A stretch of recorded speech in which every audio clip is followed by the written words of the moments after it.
So for those who are joining, good evening, guys. Thanks very much for joining us here at Target Shooting UK TV. Just in case some of you are joining us and you're having a little bit of trouble with the YouTube channel, there might be a problem with the stream, but not to worry. This live stream will eventually get uploaded on YouTube, so you can play it again and again and again.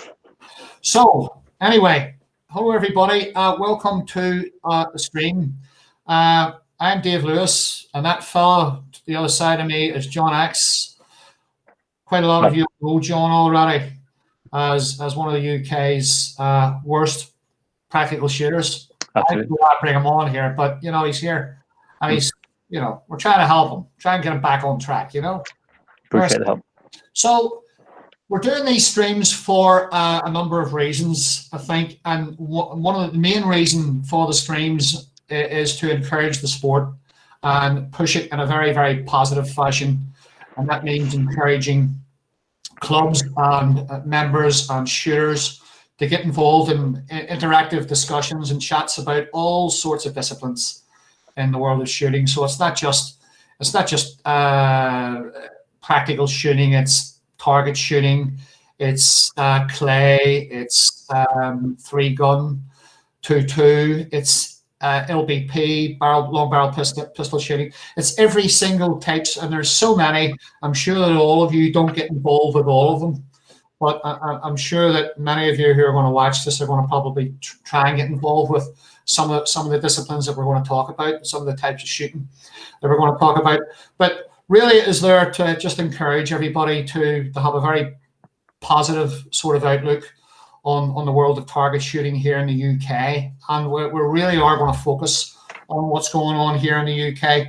And that's one of the reasons why the first topic on the live stream is to do with clubs and ranges. So tonight we're going to be speaking to a number of people. The first people we're going to speak to is organisation, the NSRA, and we're all familiar with the organisation and Small Bore Rifle Association, and representation of that. And we've got two gentlemen on this evening, and I'm going to bring them in. I'm going to try and bring them in anyway. A little bit. Here we go. There's one on there.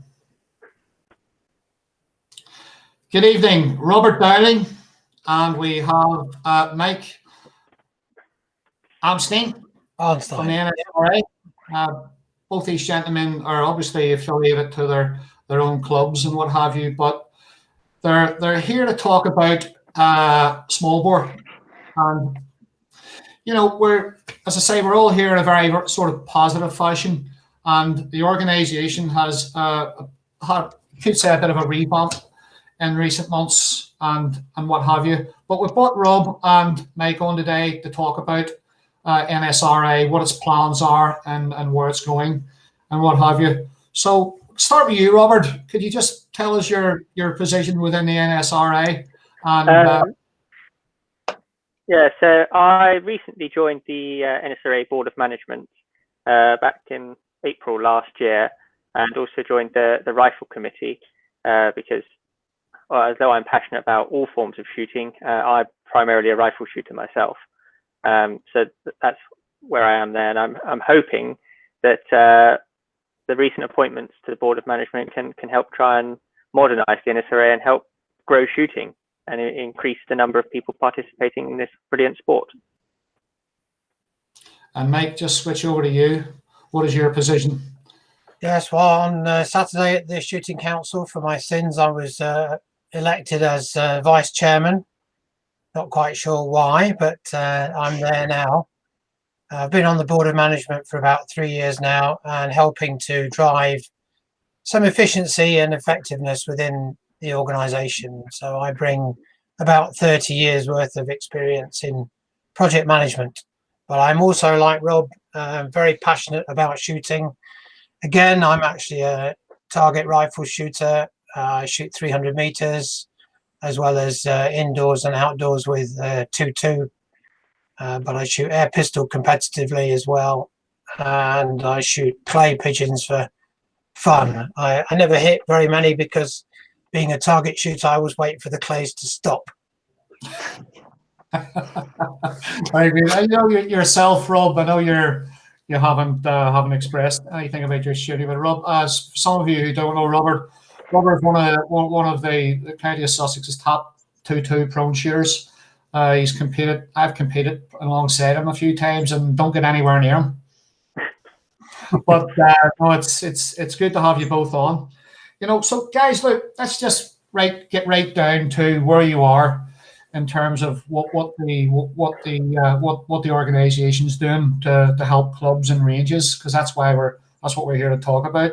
Just tell us about in terms of what you want to achieve this time round.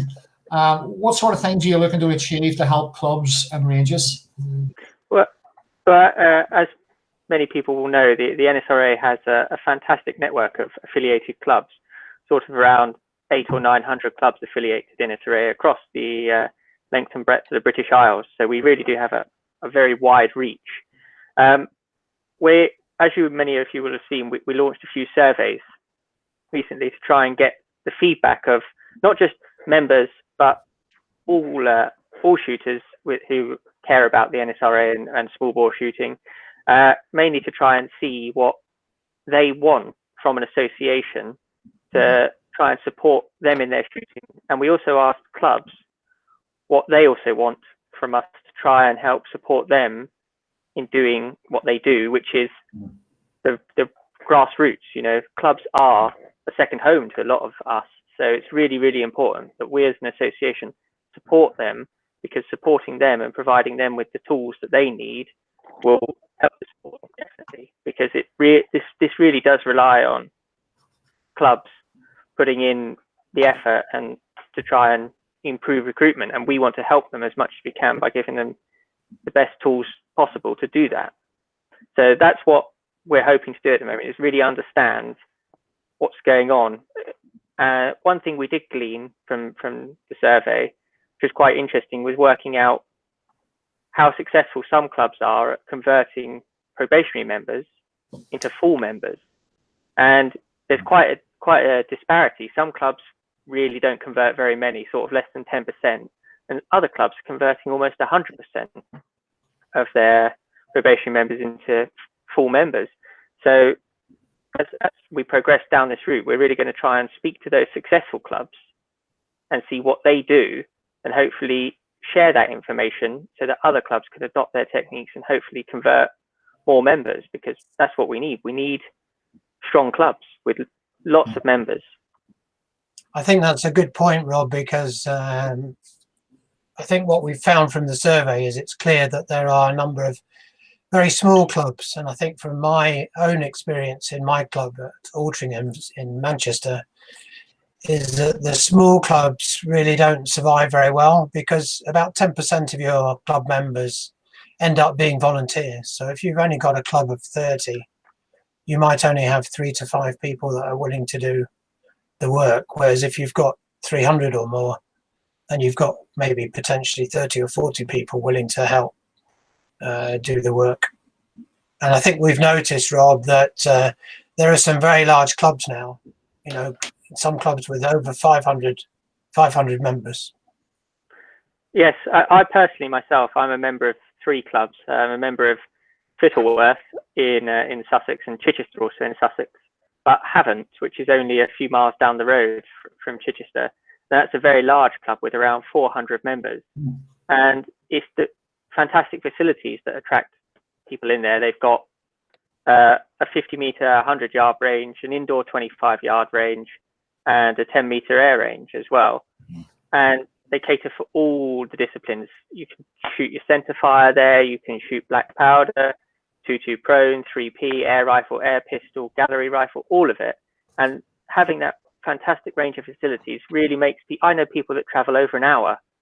They pass other ranges just to come here, because it does have such a great range of facilities. And one thing they're very good at is supporting juniors. They offer good membership rates on juniors, and some juniors even get sponsorship. They get free membership and free access to the club, no range fee, all of this.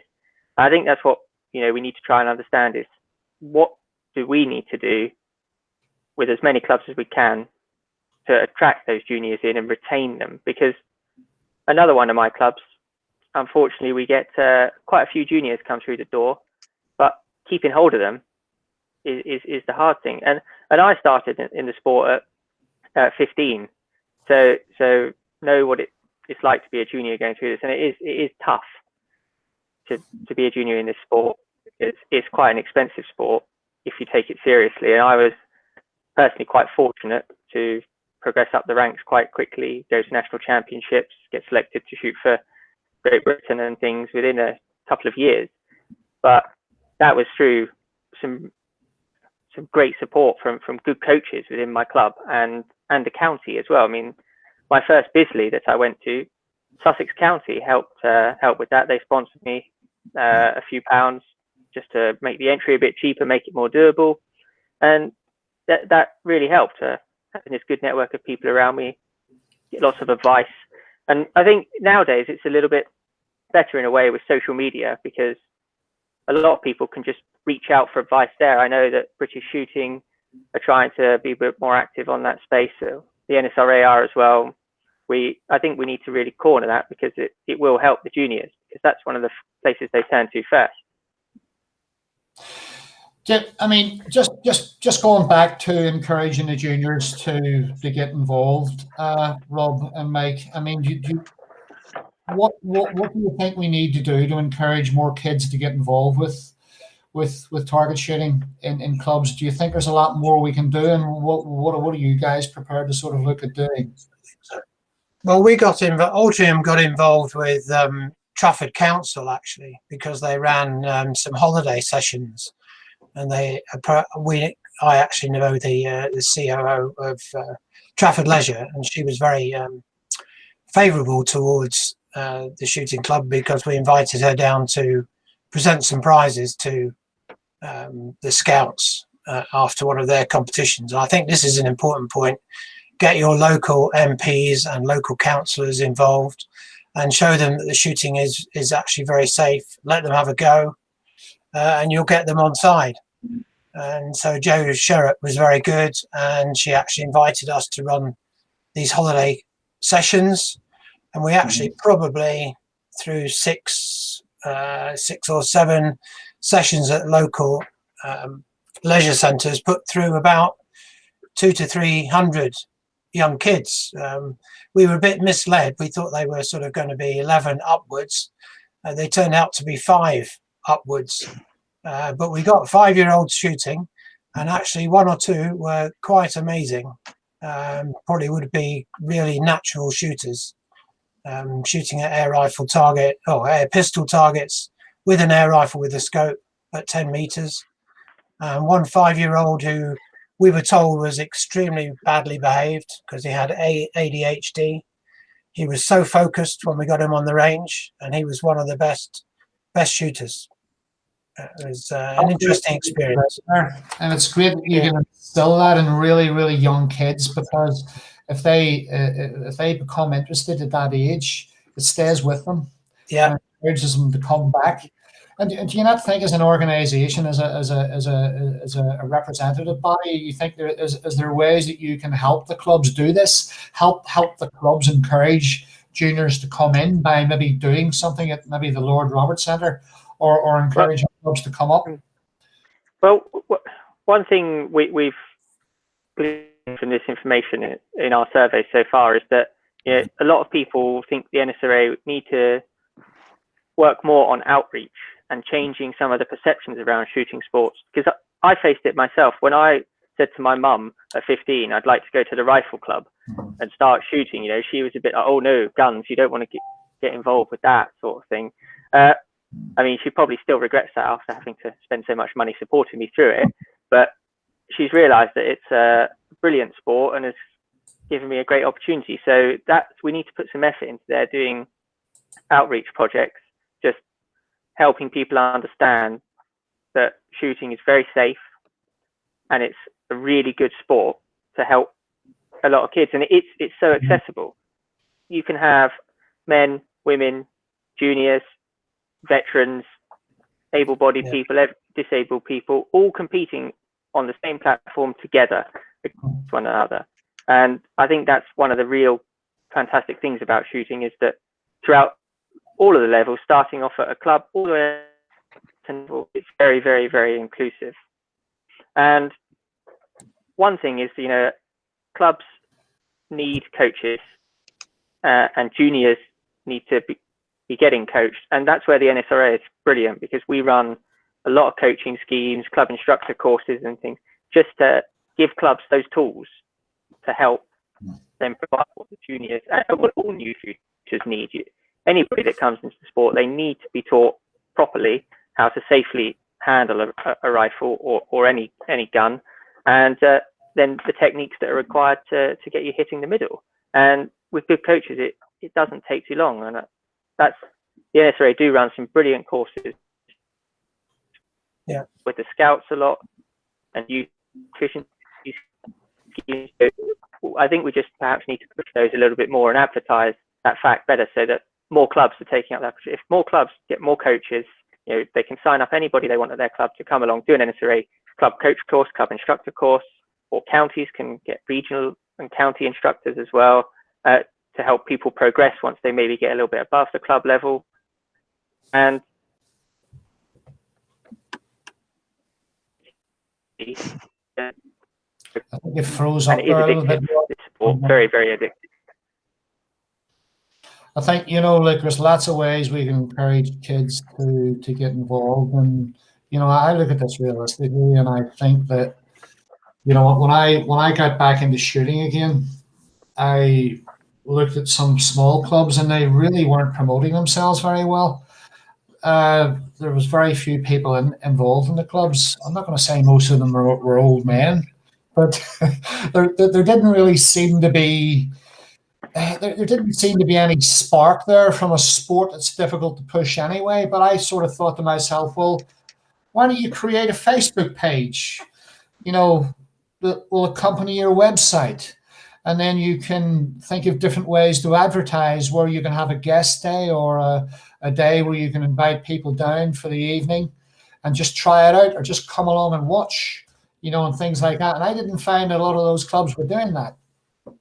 I think a lot of clubs, I had a big argument once with some members on the committee. As I say, I'm secretary of Altrincham, and I wanted to increase the advertising on social media and get a website when websites sort of first started. And I was told, oh, no, you can't advertise a shooting club. That's not actually legal. So some people are still under this misapprehension, I think, and they want to keep quiet. They want to keep below the radar screen. I think we saw this with the pistol ban. A lot of people thought, well, if they just keep quiet and don't say anything, then the problem will go away. And I don't think that's true. So we're certainly on Facebook, social media. And I know at the beginning you said, David, to be optimistic, which is very difficult at the moment, I think. But even with our Facebook and social media pages, we're keeping in touch with about 40 or 50 people who have expressed an interest in starting to shoot. And so we keep them interested with what's going on. We built a new air gun range within our range. During the pandemic, we took the opportunity of being closed to get some work done, and we're just waiting to go. So hopefully in the middle of this year we'll be up and running again. So let's touch on. I think that's. I just think that's quite important from Mike about using this downtime in the pandemic. I've seen a lot of clubs put pictures up on social media of all the range improvements they've done, and I think that's another thing where the NSRA we'd like to help with, is to just help clubs understand what grants are available for them out there to improve their facilities. Because I think that's one problem, is some of these smaller clubs you go to out in the villages and stuff, they are a bit same as the home guard ranges from back in the 30s and 40s and stuff. So they are lacking a little bit of the modern features. And I think people expect a little bit more now from the sport and from everything in general. So just to revamp those and modernize them a little bit can be done. It just requires people reaching out and applying for grants. At Chichester, for example, a few years ago, we managed to get a grant to buy 4 new junior rifles, because obviously we have club rifles, but juniors need smaller ones. We were able to get a grant from Sport England to go out and do that, and it's been brilliant. You know, the juniors definitely like having the nice shiny equipment to use versus some of these old BSAs and stuff from the past. So you can, Robert, you guys can give advice to the clubs as to the criteria for getting help with things like encouraging young shooters to come in. Is that how this works? Well, I think hopefully we'll be able to just promote and flag the grants that are available out there and direct people in, and maybe we might be able to get to a point where we can help people through the grant process in providing them maybe with some data that could be helpful in making their case and things like that. So, you know, this is the thing. The NSRA is there to support its members and its clubs. We often support people with legal advice regarding around shooting, firearms problems and things like that. So this is something else we can add. Just ring up, ask, speak to us, send us an email, and if we can help, we will. But we would like to be able to promote that more in the future. Guys, let's just go back to the feedback, okay, if you don't mind. Let's just talk about the kind of feedback you got from existing members and clubs. Let's talk a little bit more about that. What sort of stuff did they give you back that they want you to work on? What sort of areas of focus did they emphasize on? Yes, that's a very good question. I think, Rob, we were quite surprised, really, in a way. We thought that people would want more of the basic shooting from the NSRA, but actually they were quite positive on making sure that we represented them in the political arena. So represented them at government level. And to be honest, I think during the pandemic, we did have some good discussions. And when golf was allowed, when people were allowed to play golf, well, we said, well, why can't we go and shoot, especially if it's outdoors? And we got shooting ranges specifically mentioned on one of the times when we could open up again. Unfortunately, that meant that we got on the list for when everybody was closed down, and we got mentioned we had to be closed as well. So. Yeah, and just in case some of the guys are wondering out there what's going on at the Lord Roberts Centre, effectively, I think, guys, the building's closed at the moment because of COVID. It's closed at the moment. We are having to be careful with our finances to some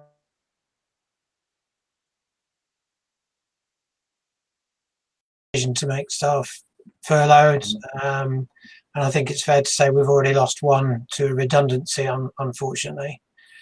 But we're desperately trying to keep everything going so that we're ready to open up.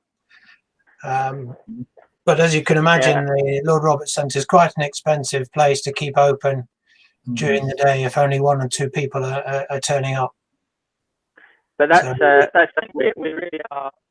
We're getting prepared and ready for when the green light is flickering. We'll be ready to go, and as soon as we're able to try and get some shooting happening again. And that's what we've been trying to do throughout this whole pandemic, is provide the guidance for our members and affiliated clubs so that they can operate as best as they can, as safely as they can, so that shooting can resume. And one of the biggest things that people want is competition. And the NSRA have tried their best throughout this year to keep competitions going. We've been flexible and pragmatic to make sure that as many people as possible can actually shoot them, because we all like to have that bit of motivation, and then competition is a motivator. Well, it definitely is for me. So, and we do provide a lot of competitions for a wide range of disciplines. Well, I'm sure that we'll get back up and running again, guys, and we'll get the building open. And in terms of the building itself, Lord Roberts Centre, obviously, we're talking about inside. I mean, I think it's quite an impressive area in there. I was, when I first went down there, I was impressed with the electronic 50 meter area, and then you've got that area to the right hand side, which extends itself even further. So, what are you making any changes in there? Are you facilitating what sort of changes you want to make in there, or you intend to make? Yeah, we recognise the targets are getting quite old now. They were put in for the 2002 Commonwealth Games, so they're reaching a 20-year shelf life. Unfortunately, at the time that Sport England and the National Lottery sponsored the range, they didn't give us any money for ongoing maintenance. So it's been quite hard to keep on top of the costs, really, to be fair. And that's one thing I think shooters really should recognise, that on the whole, shooters have had membership of clubs and any subscriptions they've paid to join and shoot really quite cheap. And, you know, if you're a member of a gym, people are not generally unhappy with paying maybe £100 a month or even more. And if we could get that sort of level from some of the shooters, we could provide some amazing facilities. But basically, we have to cut our cloth accordingly, really. Yeah, you know, you talk about the expense. The expense is definitely a consideration, but you compare small bore to the kind of things that myself and maybe John get up to. You know, I spent 10 grand on rifles and ammunition in 2019 at Bisley, or to go to Bisley and other ranges. Small bore is relatively inexpensive, I think, for young guys to come in. You go in, you become a member of the club, you get some training, you can use the rifle. After maybe after 1 or 2 visits, you can hold the rifle, buy a small box of ammunition for about £4 or £5, and away you go. So, I mean, that's my take on that. I don't think it's very expensive to get into. And that's you. What's your take on it? Well, small bore, it can be expensive when you go up to some of the top levels. But one of the great things is the NSRA, we don't just support small bore rifle, we support air pistol, bench rest air rifle, crossbow, and all of these things. You can pick up an air rifle for not very much money, and you don't need to go and get jackets, scopes, all of these other bits and pieces. Tin of pellets is very, very cheap. So to start with, it's a very accessible sport, and it's a great route in. Yeah, and we do try hard and promote this. With, you know, we run the competitions to give people that do come in at this level that want to shoot with air rifles and things something to do. And I mean, air rifle is also one of the Olympic disciplines. So get involved in that. You can go very, very far if you want. So I would say it is a great route in, starting with some of the air rifle, maybe progressing into small bore, and then that does open up other doors. You say, John, we run our national championships at Bisley, and that was how I first, you know, came to learn about full bore and things by turning up there and shooting in the championship and seeing more of what's on offer in shooting sports. Listen, Rob, you're hitting those bullseyes at the minute, pal, but when you get to my age, the eyes start going a little bit, you know, you won't be hitting them so well, you know. John, John, what's your view on the situation with juniors coming in, you know, small bore? Obviously, light sporting rifle would be in terms of the early stages of getting into things like practical shooting, which is your field. Where do you see this? So it's really important. The principles of shooting a gun are the principles of shooting a gun regardless of the gun. So the younger you can start people, you know, I started, I don't know, 10 years old probably with an old 1950s air rifle, and okay, I did disappear as soon as I found women and beer, but sooner or later I came back. I just brought the beer with me, but it's really important. It's really important to support these younger lads, as well as the older lads, the guys that are coming into it, maybe coming back into it, and supporting them. And as Rob and Mike have both said, supporting them through the early stages, so that it garners an interest and it doesn't leave them feeling left out. It's interesting to hear what you're both saying about the NSRA supporting at club level, and I like what you said about investing time in them with grants and things like that. And I'm wondering whether at an organisational level, there could be some kind of voucher scheme, shall we say, so that you can promote the youth going to bigger clubs, bigger matches. So, their first big match as a youth member, they get 50% off. As Rob was saying, with getting county help for going to shoot a match. If that comes from the organisation, that gives them, does that not give them more loyalty towards the organisation? Well, that's it's just sort of turning things around a wee bit there, sort of Rob and Mike, just swinging you on this one. In terms of John's sport, which is a very high level practical shooting, so we touch on LSR and things like mini rifle. To that extent, are you guys involved in mini rifle, or I know you're certainly involved with light sporting rifle, but mini rifle and practical shooting seems to be the up and coming interest, especially from a lot of young guys these days, and clubs that seem to be expanding with that. Yeah, it's certainly on our radar screen. I mean, most of the NSRA type ranges are not really approved for firing with movement at the moment. But we are thinking about that, certainly. Yes, it was very interesting. Anything that's good for shooting, really, as long as it's safe. That's the most important. And do you think that perhaps there's a possibility of using the grounds outside the Lord Roberts Centre? I know you can already do that at 100 and 200 yards with small bore, but do you think that perhaps maybe the NRA can facilitate such a way that you can introduce practical shooting in such with small bore or with mini rifle? I think that would be difficult for us. I think at the moment, I would have to probably be honest and say that the relationship between the NSRA and NRA is a bit tense.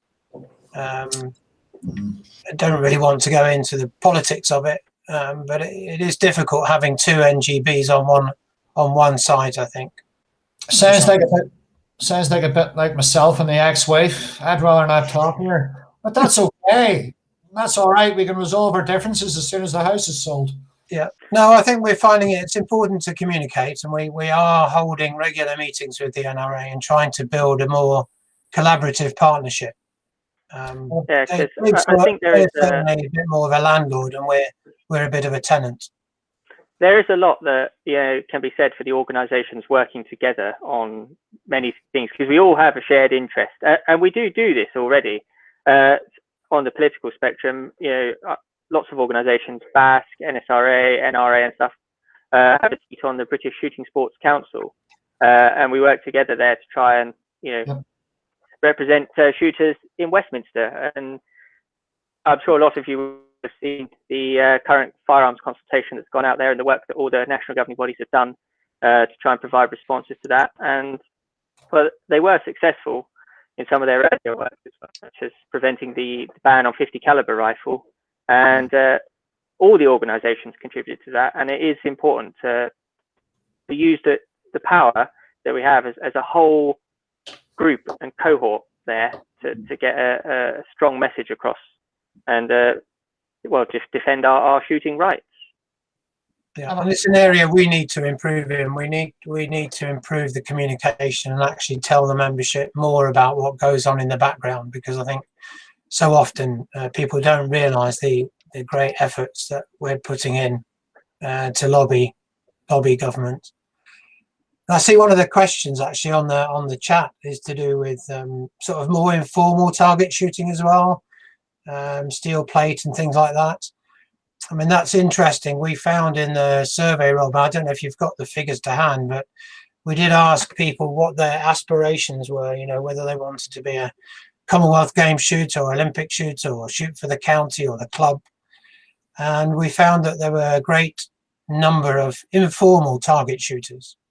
So we need to somehow embrace those shooters as well within the shooting community of the NSRA, I think, and other organisations. Yeah, people may not realise there are more than 50 governing bodies for shooting in the UK, and that's, I think, one of our issues as well. I think that's a little bit of a problem, boys. Personally, I think we can have too many organizations not collaborating or listening to each other, and then all of a sudden you got a lot of license holders and interested parties out there that become very confused. Yeah, I would agree. And you look at France. I mean, I shoot 300 meters in France and small bore, and they're very well organized. They've just built an absolutely fantastic state-of-the-art range in the middle of France. And the FF de Tir, you know, they're the governing body in France, and that's it. But we developed British shooting because of the IOC wanted one body that they would talk to about shooting. So British shooting are really only interested in Olympic shooting. The NRA only really have one discipline that's international, that's 300 meters. That's only now shot at World Championships, no longer in the Olympics. And the NSRA, of course, concentrate on small bore, which was in the Olympics to a greater extent, but is now disappearing. 50-meter pistol has gone from the Olympics. Meter prone, and there's really only two small bore disciplines left: the 3x40 men and 3x40 women. And I can't see in the future that Olympic ranges will be built to cater for two disciplines. I mean, I worked at the London Olympics, and it cost 26 million to build the London ranges, and that was for many more events. So I think it's the thin end of the wedge. I think it's all going to go to air. Interesting. John, what's your take on that? I think we are too fragmented from a governing body point of view. I can understand how it's all come about. But that doesn't necessarily mean that that's the way it has to be going forwards. I think you're right about Olympics going to non-explosive projectiles, air, maybe even laser for some of the stuff. Pentathlon's gone to laser, isn't it now? Yeah. So yeah, it's, I think it's just a progression of the times. But I know that the IPSC are flirting with the Olympic Committee. Don't know a great deal about that, if I'm perfectly honest. Yeah, I can definitely see that getting together as a like a French-styled shooting governing body would be more beneficial than being however many fractured groups we've got at the moment. The thing is, the UK is quite complicated because, of course, we've got the home nations, so each of those shoot in the Commonwealth Games, so they've got their own organisations for shooting. We tried to merge the NRA, the NSRA, and UK and CPSA, the shotgun, but the shotgun folk are not charities. The NRA and the NSRA are charities, but deal with different disciplines. Guys, are we watching what's going on in Europe? You know, Rob, Mike, are you guys watching what's going on in Europe with small bore, and you know, what have you? You taking a lot of stuff from that about the way forward here for us? Yeah, I mean, I judge at Hanover. Hanover is a big competition-ish. International shooting competitions of Hanover. I go every year. We have 1,500, 1,700 starts, I suppose. About 950 competitors. They shoot air, pistol, centerfire pistol, 25 meters, and small bore. It's a big competition, but it took a while to get Hanover off the ground. I mean, John Dallimore from Wales was one of the founding members, together with Philip Bernhardt from Hanover. But they've got the ranges to hold that sort of competition. I mean, I had the vision. We were working with Trafford to actually build Hanover Star ranges in Manchester. But I think that will all go by the wayside now with the pandemic. But Trafford Leisure was a CIC, which I'm not exactly sure what the setup is, but it's basically a company within the council that can raise its own finances. I think, you know, we're touching on the pandemic, and we have to talk about it just very, very briefly. Guys, I'm going to let you go very shortly because I'm going to bring in East Grinstead Rifle Club. But a couple of things to talk about. COVID is obviously the pandemic has affected all of us in terms of sport, shooting sport in particular. We're going to get out of this. We will get out of this. But unfortunately, I think some small bore clubs are going to suffer financially as a result of this, and they're going to need support. And I would like to think that not only yourselves are going to help these clubs if they come to you, but perhaps maybe they can get some help, you know, in terms of grants and I assistance. I hope some of them or all of them have got the government grants which they can get, because I think maybe they didn't realise, because a lot of shooting clubs don't actually pay rates; they get the rate relief. They may have felt that they weren't entitled to the grants. At Altrincham, I think altogether this year we've had 16,000 off the council. 16,000. Okay. Yeah, So we've got a it's £10,000 important grant for the first lockdown, and then we've been getting the monthly grants when we've been closed. Yeah.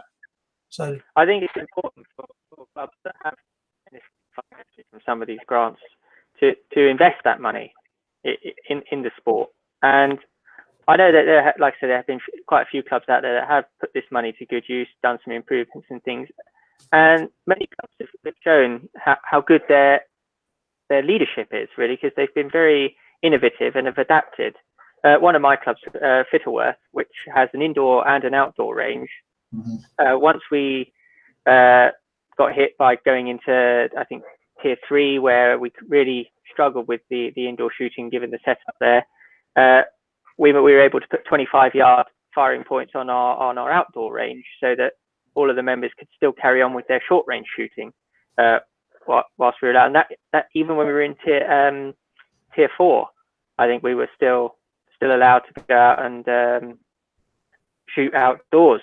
So that was very, very good. It kept people competing, kept people interested, because I think that's potentially one worry from the pandemic is some people, where they haven't been able to get down their range since March, which I know is the case for a few, they might have developed other interests now. We could be seeing a little bit of an exodus from the sport, which we really, really don't want. So I think it's important for clubs to put this money that they've got to good use, and you don't even need a huge amount of it to make these small changes, such as us putting the 25-yard firing points up. That was done for a few £100s, and I think this really does show that how good a lot of clubs are with the volunteers they have that are willing to put in all the work to get them set up ready to get back to shooting, because it has been a lot of work for a lot of clubs here trying to get themselves ready for shooting during the pandemic. So I would applaud them for that. Rob, Mike, what's the situation with clubs getting in touch with your office at the moment? Is your phone lines completely down, or can they get through? Is there a diversion system on? What's happening there? Unfortunately not. It is. I would agree. I think one or two people have said it's very difficult to get hold of us at the moment, and that is absolutely true. We were open one day a week, but we were progressing memberships in that time. But I think now that they've found the new variant in Surrey, I think they've actually closed the offices completely for at least this week until they find out what's going on.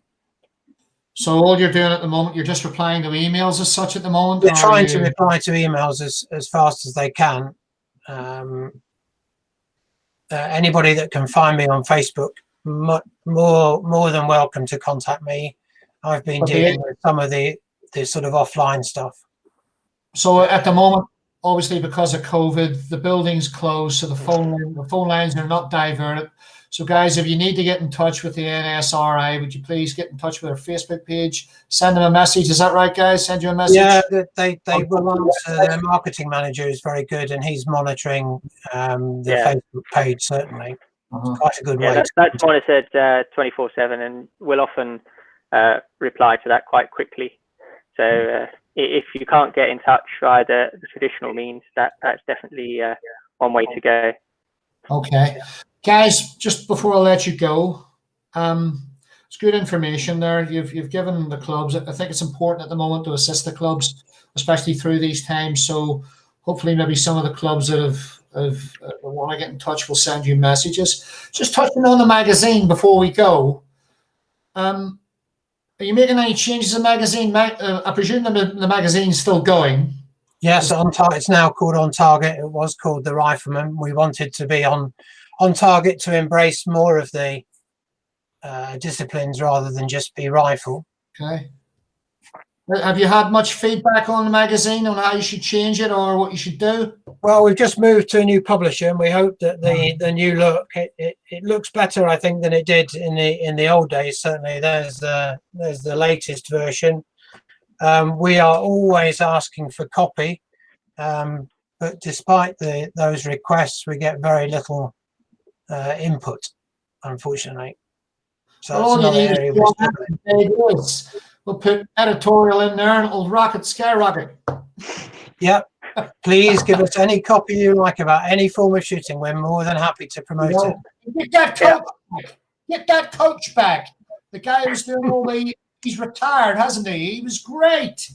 He was unbelievable. His coaching, his double page coaching, he was amazing. You need to get guys like that because, I think that's one thing to say is that the NSRA is the On Target is very good at promoting what's going on in different regions around the country, and we are good at promoting things as well. For example, if your club, county, association, whatever, has a competition running and they want to advertise it through the NSRA, get in touch. We will put your entry forms up on our website, put posts on Facebook and things. So we are really trying to encourage and support as many organisations as we can. And I'm, aside from being on the NSRA, I'm the competition secretary for Worthing West Sussex Small Bore Rifle Association, and we use that to great benefit this summer. Got the NSRA to promote our sort of one-off, well, not one-off, but our new open postal competition.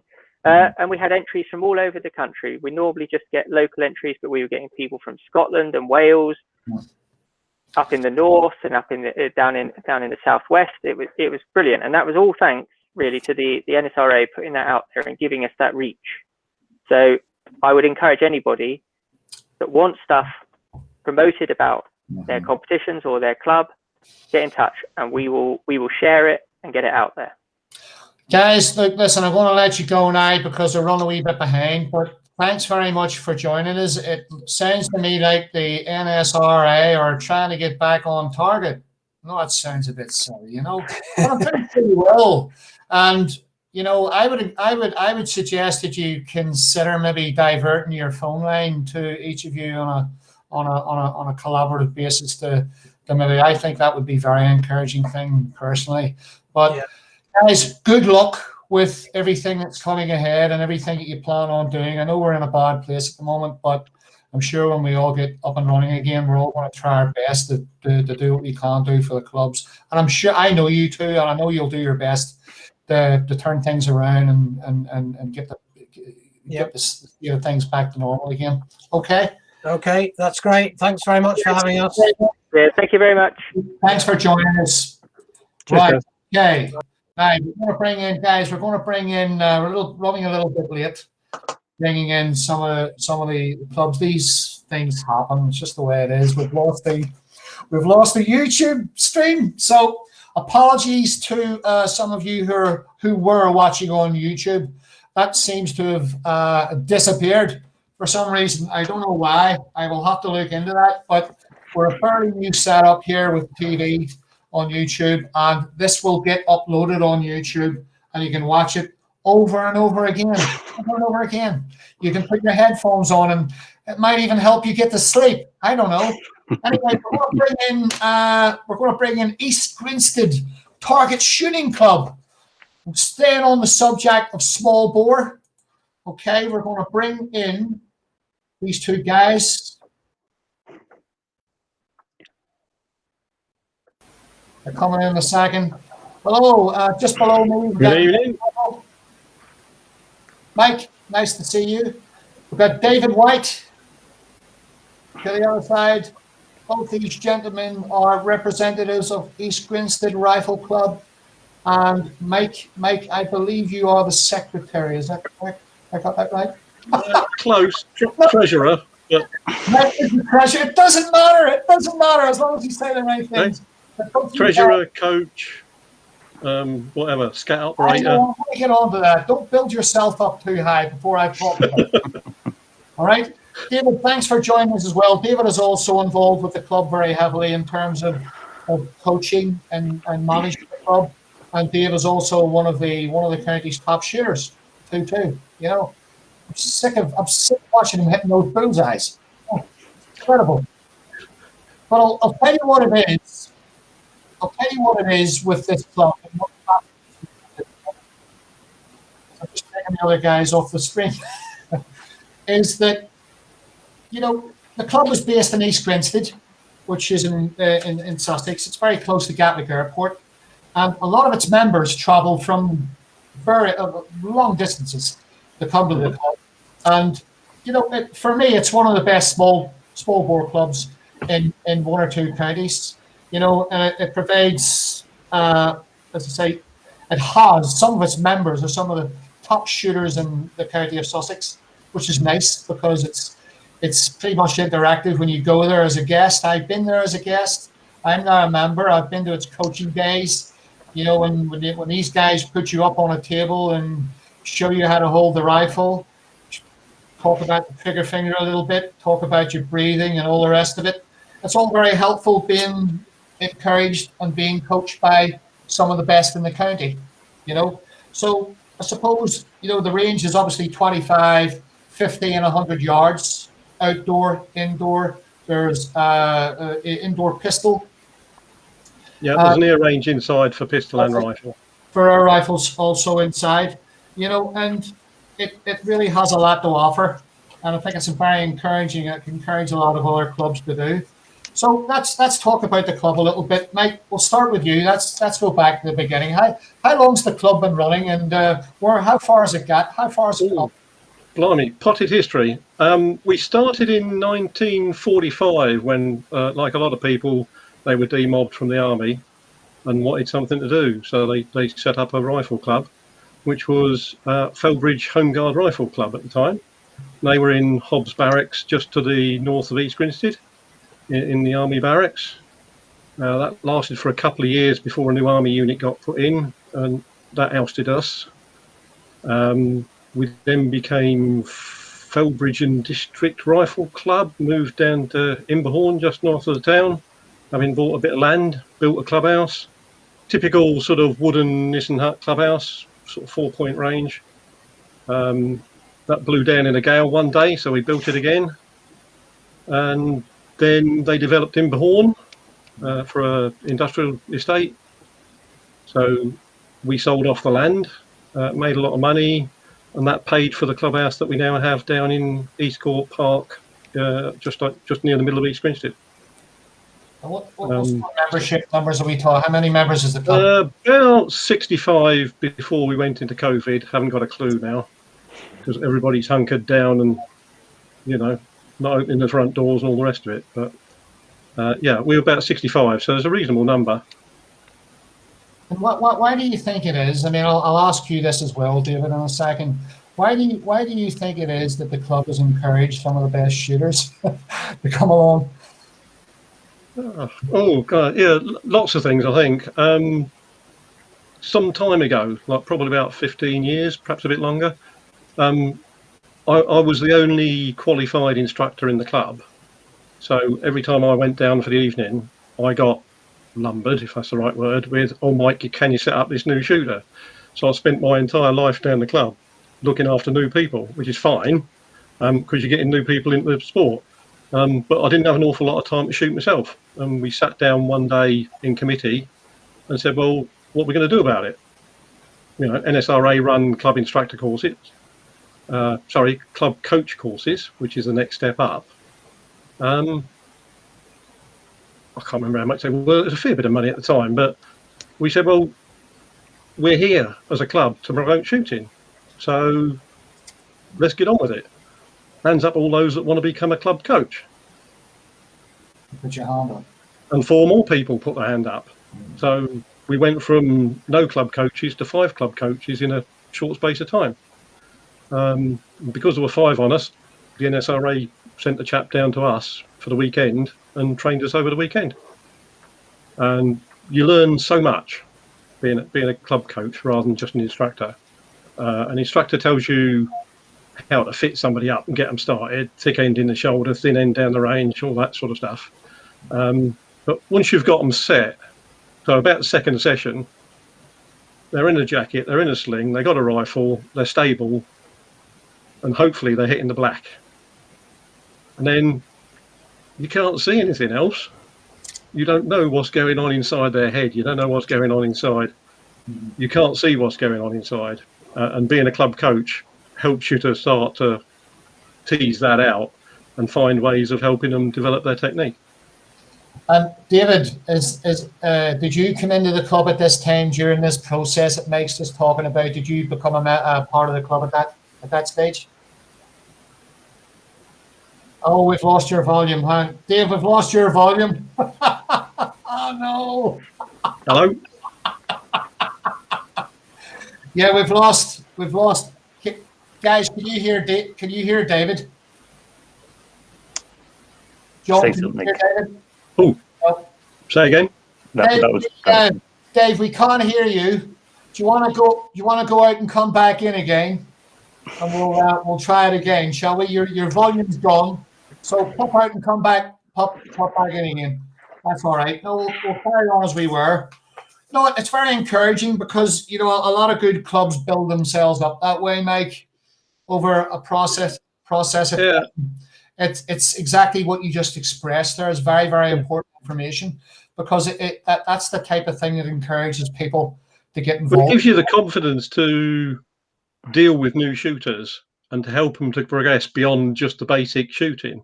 I mean, we don't mind whether you want to be just a hobby shooter, if you want to call it that. You come down on a Tuesday night, every Tuesday night, and you use a pack of ammo and you go home and you're happy.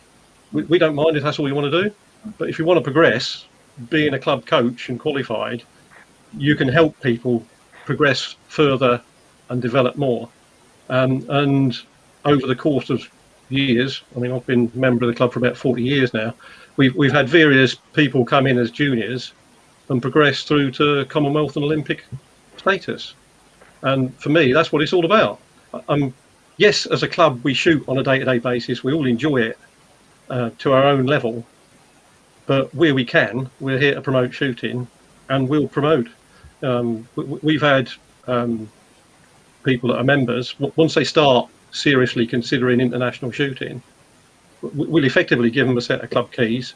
And so long as there's somebody else down the club with them, we don't mind whether they practice 5 hours a day or 8 hours a day.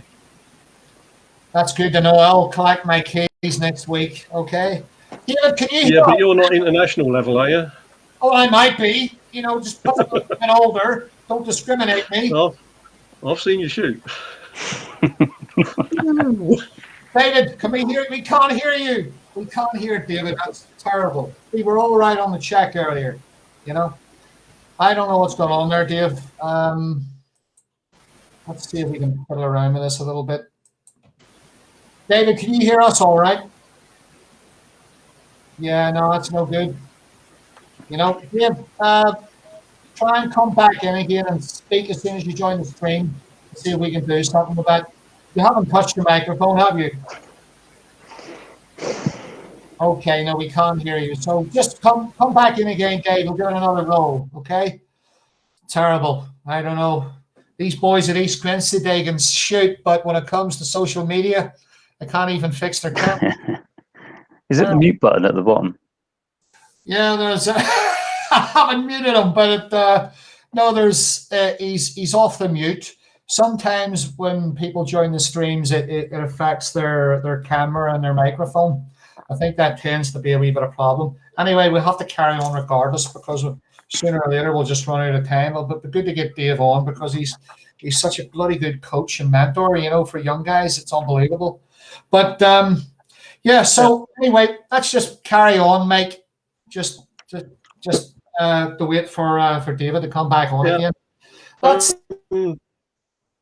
Let's talk about. Let's just touch on what the club does for juniors, and you know what sort of thing it's looking at doing for juniors, in terms of bringing. I mean,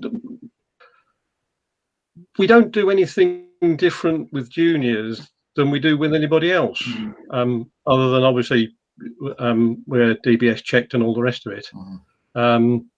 We insist that the parent comes down the first time the junior comes down, so that we can all have a chat, see what the issues are, see what the concerns are. And we very often, I say very often, we have in the past, you get a parent comes down with a junior and says, well, my son or my daughter wants to shoot, but I'm not happy about it because it scares the hell out of me. And by the end of the evening, usually, we've turned them around to the point where at least they're neutral on the subject. And some of them, we've even managed to get them as members. So it's like you were saying earlier on in the discussion, if at least you can talk to people outside the shooting fraternity, you start to get them to understand that shooting is all about technique, it's all about focus and concentration and learning a discipline.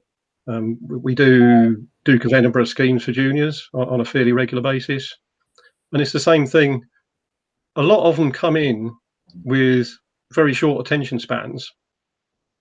And you're just talking to them in the clubhouse at the start, and after about 10 seconds, they've gone off and all the rest of it. But within a couple of 3 weeks, you can see the attention span developing. Because the first 10-shot card they might do first group of 10, okay. The second group of 10 gets a bit more splattery, a bit wider. And the third group of 10, they're trying to keep them in the black. And then the next week, the brain's been thinking about it, and they come back and they try even harder. And you can see at which point in the evening they get tired and stop concentrating because the shots just start to go wild. But it's good to see over time that they just get better and better at concentrating and focusing on the task in hand. And for me, that can only be a good thing, can't it? When they go off into work, being able to focus on a bloody task in hand is ideal. You feel as if the kids that I've seen come down to Dave's back. Want to see if we can hear him? Can you hear us? Yeah, we're having a bit of problem with your sound, David. It's very strange because the checks we did earlier were okay. Maybe we're just taking hearing. I don't know. So much for technical testing beforehand. Oh, I don't know. Yeah. This is terrible. I don't know what's. Do you want to try, David? If you want to try another device, it's up to you. If you want to try another device to come in, but it's a bit unfortunate, really. No, yeah. It's disappeared again. But yeah, what I was move on to training plans then. What I was saying there, Mike, is with the kids, I found a lot of kids are exactly how you've just said, and they sort of become very confused or bored or finding it very, very difficult. And it's really only the odd few that sort of take to it. Yeah, there's probably 1 in 100 that stays for any length of time. Yeah. Perhaps 1 in 10 will stay till A levels and they leave school and go to college. And again, the other thing for me with juniors is if you get them in and you get them trained and you get them understanding the sport, then when they leave and go off to college and start a job, when they're down the pub with their mates talking about all and sundry, when the mates start kicking off about shooting and it being dangerous and all the other stuff that you get, with a bit of luck, they'll kick in with, no, it's not. It's a very safe sport. I've done it. It's very easy. And get some sensible discussion going on the shooting outside of the shooting fraternity. And then they'll come back at whatever, I don't know, 30, 35, when they've got established in a job, got a house, wife, perhaps a kid, and then they'll come back. And we've had quite a few people do that over the years. Just switch over to John for a while. John, Did you? I mean, what is your experience in prone 2-2 or late sporting rifle activity with 2-2?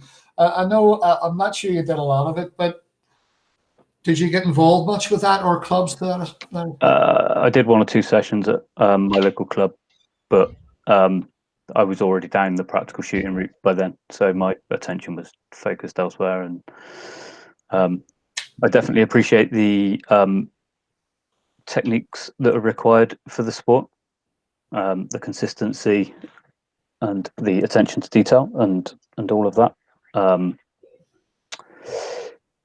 And it's not something that I personally sort of Enjoy. are driven towards. Yeah, I mean, I've got friends, a couple of friends who are, you know, absolutely sublime air rifle shooters. Yeah. Well, Somebody said earlier on that there's 50 different shooting organisations. There must be something that suits everybody, really. I mean, I was up at Bisley once years ago, yeah. and the GB national squad member for running boar was practicing on the range, and we just sort of walked up to the side of the shed watching him shoot because it was interesting. When he finished, he talked to us. You know, GB national member, he talked to us. He invited us in the shed, showed us how to do it, let us have a go with his rifle. It was half hour, but it's brilliant. Yeah. But it's the sort of thing you see what other people do and how they do it and all the rest of it, and it's great. Yeah. You know, I mean, we had 10 shots, and I think I hit it twice.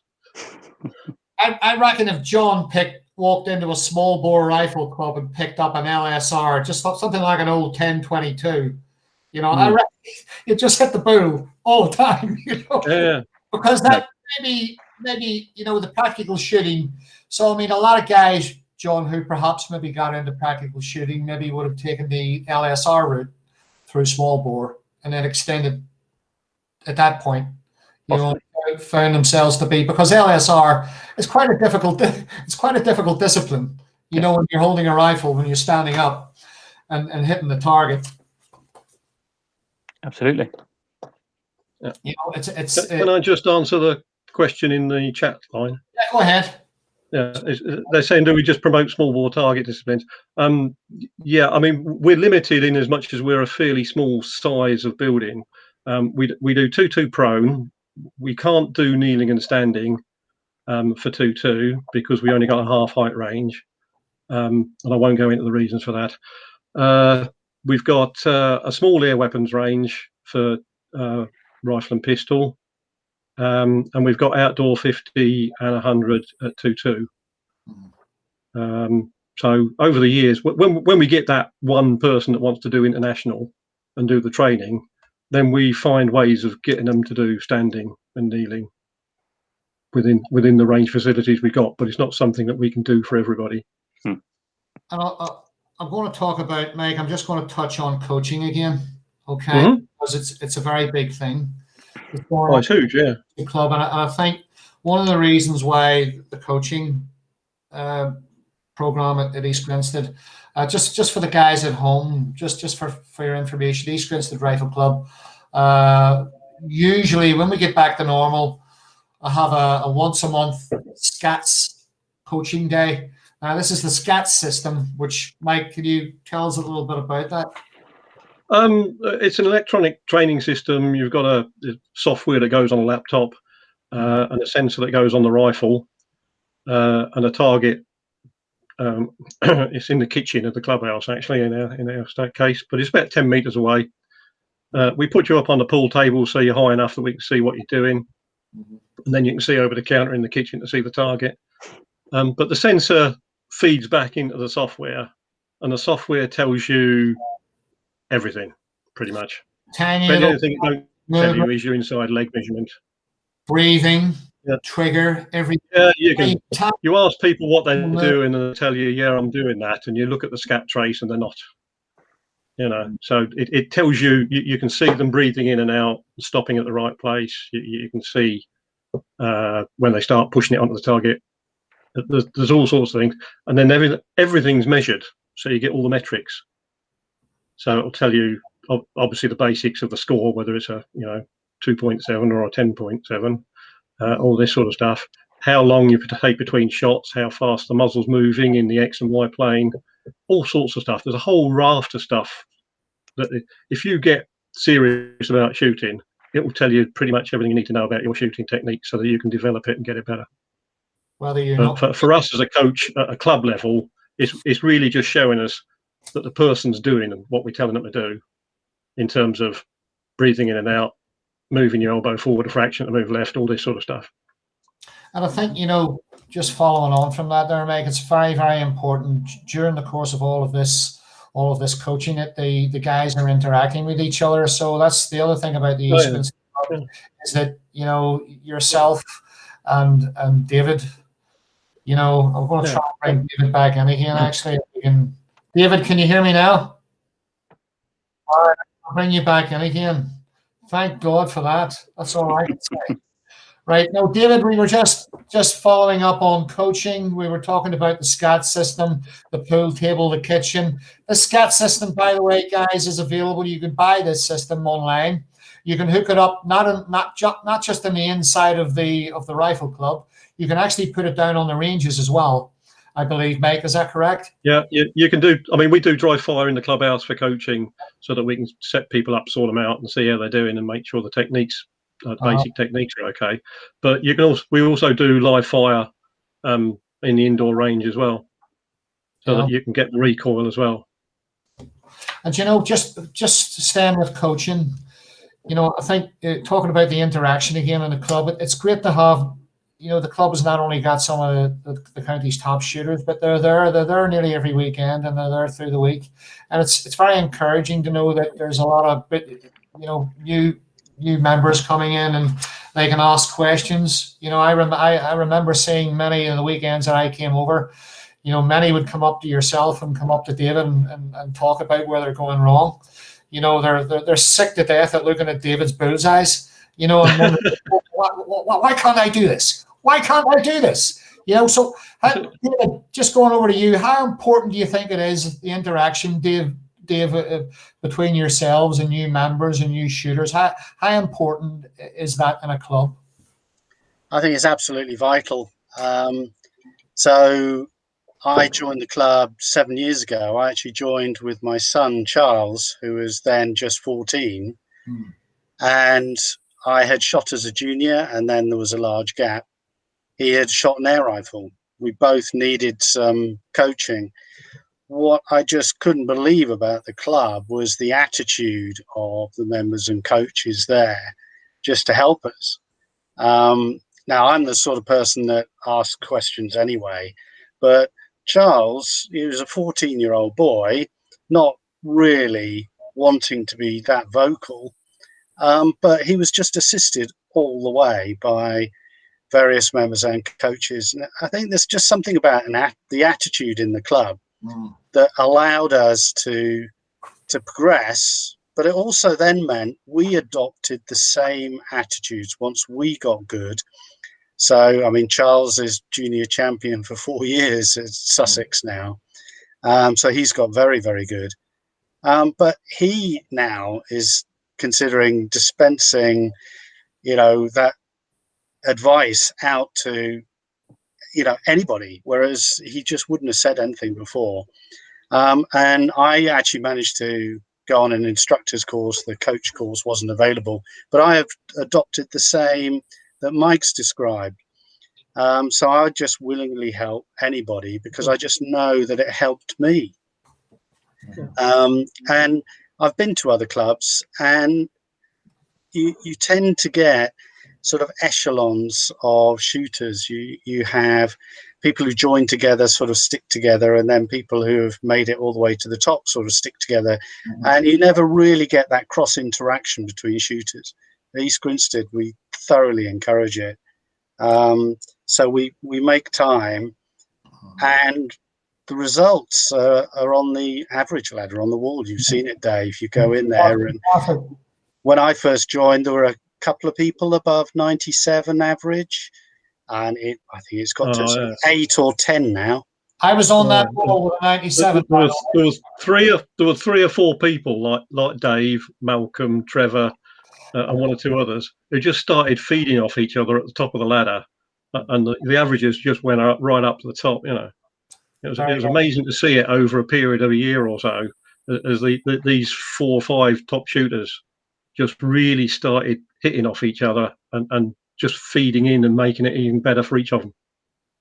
And it obviously means when you go from the club somewhere else, if there's effectively a gang of you that know each other, and obviously then know other competitors within Sussex through, you know, local competitions, when you go to national competitions, you take that confidence with you. And again, you help each other. So I was helped at my first Bisley, I was helped at my first Lauder, and then I am willing to do exactly the same help now to anyone else starting out on that, because it can be daunting going to some of these big meetings, but I thoroughly encourage it. And that sort of almost like buddy system that we've got going has just paid dividends with the results. I mean, my first Bisley was the year after I joined the club. So I joined the club sort of actually beginning of the year, sort of January time. Became a member April. That August, I was up at Bisley shooting as a D-class shooter for exactly that sort of reason, that the members of the club that already existed just held my hand. You know, how do I enter Bisley? Oh, here's the form. You fill this in, you do this, you do that. That's a good one to go for. Fill the form in, write your check out, send it off, and then we all rolled up at Bisley and had a good time. Mick, I feel encouraged with older members like yourself. You said you've been a member of East Grinstead for 40 years. Is that what you said? Yep, 1980. I feel encouraged by that because of all you've got to offer me. I'm turning 40 this year, and I feel to be a part of all of it. Yeah. Okay. Listen, guys, we're going to let you go very, very shortly. Just before you go, I want to talk about a couple of things. I want to mention a couple of things, actually. Just in case any of you guys out there are interested in becoming involved with the club has a website. The club has a Facebook page. And this was actually quite appealing to me. The club is actually affiliated to the NRA, which means there's a lot of guys involved in the club who are involved with full bore shooting at Bisley, and you can get involved with them. It could be a guest day trip up at Bisley to hold a full bore rifle for the first time, to get involved with those. There's a lot of the guys that are involved with the club are there to encourage that. And there's a small section that go up to Bisley on a fairly regular basis. There's a club rifle, and even if there wasn't, they'd let you borrow their own. You know, they might all be old men that drink too much, but that's okay. You can't have everything. We're going to bring some young blood into the organization, into the club. We're going to get it back up where it belongs. You know, I'm having a glass of wine. A bit of orange squash for me, sorry. Every time I do a stream, I've got to have a glass of wine. Otherwise, everybody gets on my nerves. Can I just say something about grants? Yes. I tried the first time the grant came out for the first lockdown. I tried to get it from our local district council on the website, online application. It was by no means intuitive, and I failed miserably. Then I got an email from the county, from the council, which told me which grant I should be applying for. So I tried again, and was successful. The principle of a lot of it is it's money given by the government to the local district councils, etc., and it needs to be distributed. All they need is for you to have a premises, basically, so a range, which we all have, which isn't operating because of COVID. Right.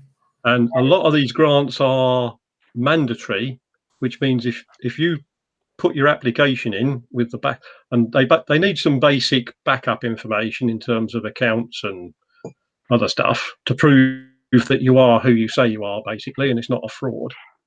But other than that, you put an application in. I think 3 out of the 5 we got are mandatory. So if you apply for it, you get it. And we've got a couple of concessionary ones as well. But so I mean, our turnover for a year is a bit over 30,000 quid. And we've got £22,000 in grants so far. That's fantastic. That's very encouraging for guys out there. You know, it's the same for every district council in the country. They've all got this money from the government. They're all trying to give it to you. So if you've got a building range, make the effort to contact your local council and get an application in. Because the mandatory ones, if you get the application in, you will get the money. And it's not pennies. So the first one we got for the long period was £10,000. Mm-hmm. So it's worth the effort of doing it. There you go, guys. So you've had a little bit of heads up there.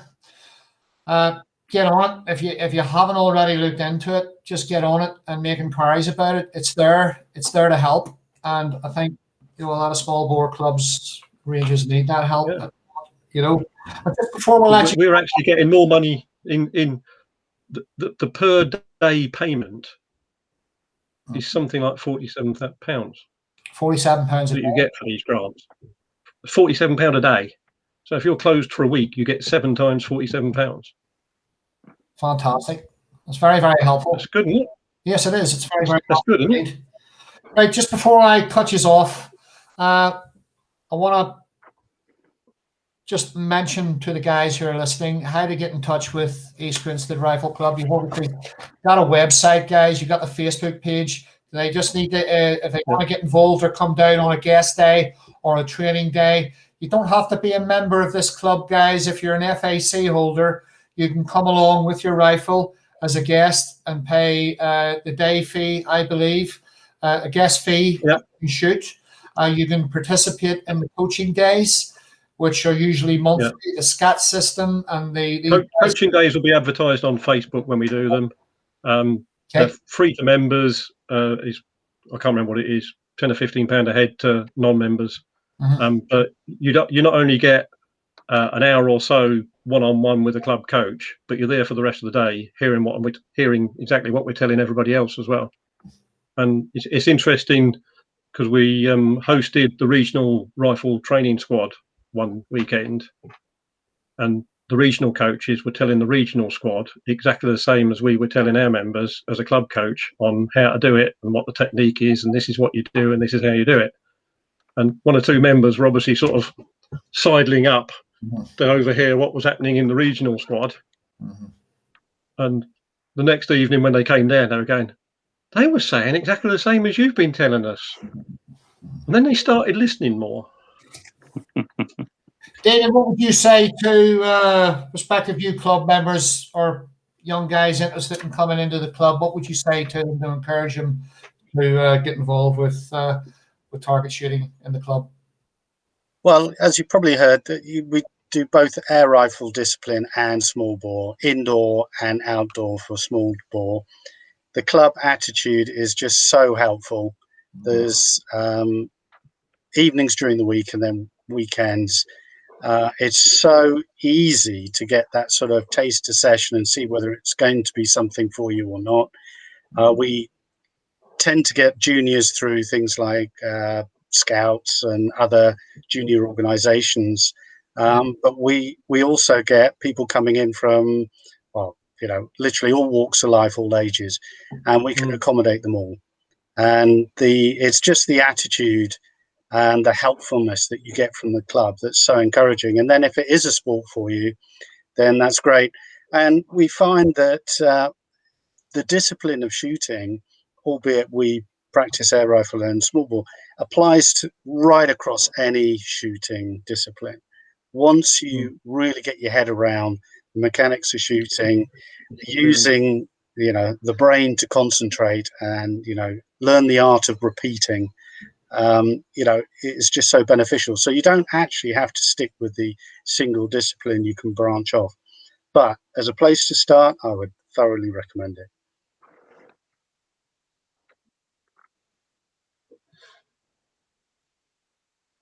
Can't hear you. Oh, can you hear me? Can you hear me now? You can now. Yeah, we're just waiting for the other guys to come in. But look, guys, thanks very much for joining us. It's nice to get a little sense of where we're going with the club scene. And to say there's lots of opportunities for people to get involved. And just anybody's interested, just get in touch with the club, send some questions in on the Facebook Messenger page or send them an email, and I'm sure they can help you out. Yeah. Mike, Dave, thanks very much for joining us. I'm sure we'll Thank be you. seeing soon. Good to see you. Take care, guys. Bye-bye.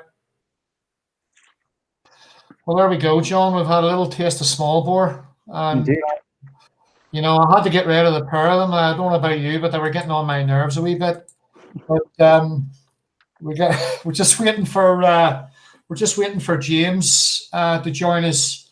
We've got David Kittle on the background there in the staging, but we're having a wee bit of trouble trying to get James in. What I might do to start with is I'll bring David in on the stream. Yep. And we can talk about Kentucky Firearms. Okay, here we go. Get in there. That's what I hope we can hear, David. Actually, I'm just about to unmute you, Dave. Hang on a second. Hope this works. Can you hear us all right? Yeah, I can hear you. Can you hear me? Mercy. Right, good. We've got some volume. Fantastic. Dave, you need to wind your hamster up. Your Hi, John. Hi. You need to wind your hamster up. Your internet's rubbish. Yeah, it's yeah. Well, don't forget we're in glorious Hampshire, so yeah. Can I just say that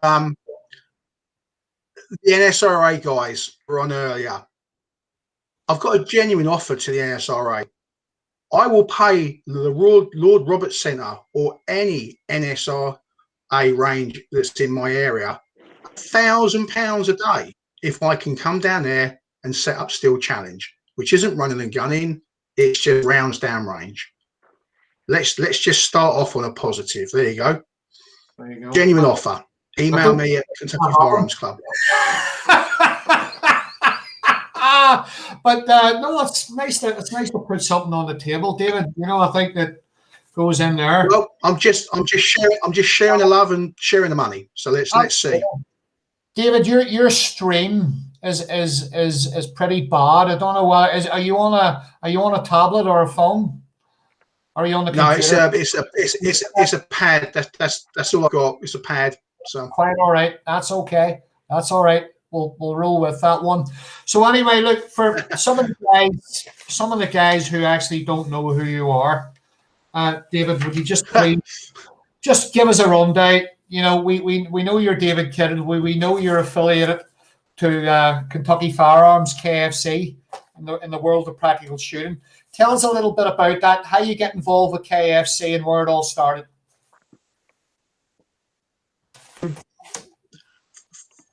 The guys that are going to come and log on in a minute are going to be from my club, so you'll probably get a load of rude comments and stuff. KFC was formed from the ashes of F4I, which was For Islands, which were a practical outlaw alternative to the UK PSA about 10, 15 years ago. We've drifted towards 2-gun and 3-gun rather than just PSG or just mini rifle, although we do absolutely everything. So we've started off with 6 members. We're now on nearly 300, and that's just within 6 years. We have no range, so we're a very nomadic club. We hire anything and everything from Bisley to Claygrounds to the excellent range at Sevenside by the M4 toll bridge. Well, I think the toll bridge is gone now. We shoot in America, we shoot in Europe. It's a very big club. I think everyone that's a member will actually shoot. We promote junior membership. It's free. We have the best club guns. We have the best optics. We have the best belt kit. So if you come along and you're not outgunned, you're not intimidated, it's probably one of the most friendliest clubs that we've tried to set up that way. Most of us have been at other clubs and it's been not good. It's been, for want of better words, stuffers, gravel bellies, single shot people. That's not us. We're not pretending to be anything. We're not. We are pure, practical, Steel Challenge, PSG, anything that's action. We've been classed as cowboys and pirates by various associations, which may actually be true. So if it's fun and if it's safe, we will do it. Yeah. So what do you got there, David? You got about what, 300 members so far? Just under 300 active members. Yeah, at £50 a year, which is an absolute flipping bargain. So yeah, you're obviously club is actually sponsored. club's sponsored by several firearm manufacturers and optics manufacturers. So we've probably got about 8 or 9 15-22 rifles. They've either got Vortex or Trigicon optics. So everything is top of the range, practical wise. Obviously, we can't share LBPs, we can't share Section 1 shotguns, but everything else is fine. So you're an NRA. We even managed to get the age reduced down for junior shooters at the NSRA. At the NRA, so we can actually shoot our guys and girls from 11, and we've probably got about 27, 28 juniors on the books that haven't left.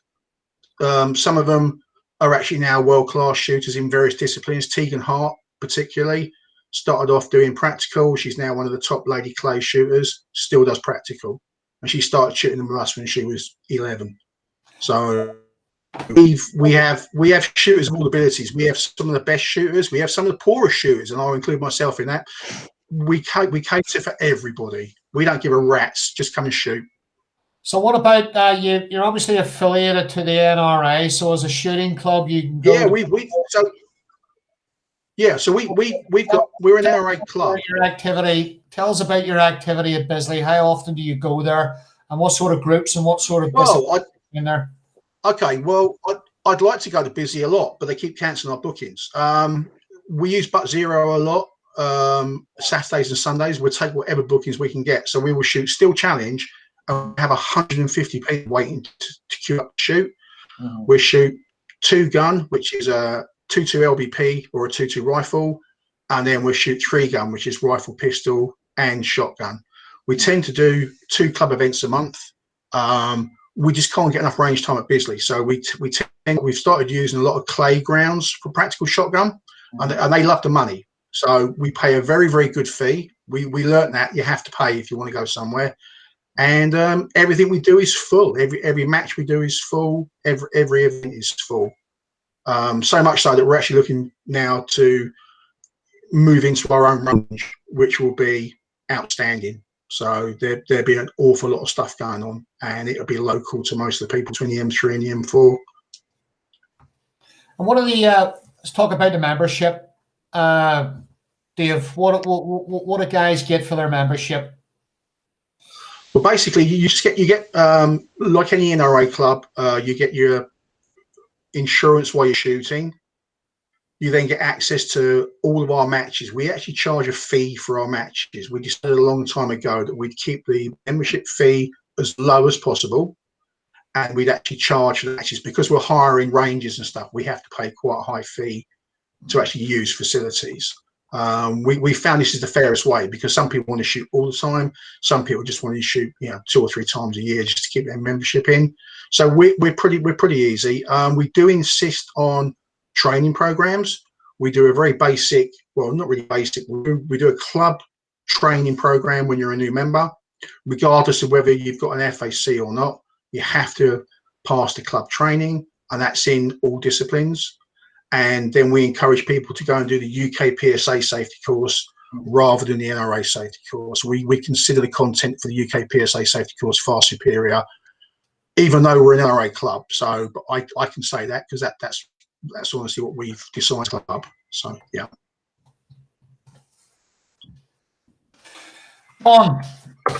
Do you think we're still waiting for James from UK PSA to join us and talk about the organisation and what it does for shooting. I want to have you, John. Where do you see for people who are interested in getting involved in practical shooting? KFC is obviously one of those areas where they can look at. Should they? I mean, for those that don't have a place local, what sort of areas could they look at in terms of practical shooting? Should they look for local clubs, or should they? How do they start, John? The easiest place to start is the UK PSA website. Right. It might not be that you want to do UK PSA shooting, but all the clubs that are affiliated with them will be listed on the website, so you'll be able to find something local to you. It's practical shooting. You are going to have to travel. That's absolutely. Absolutely.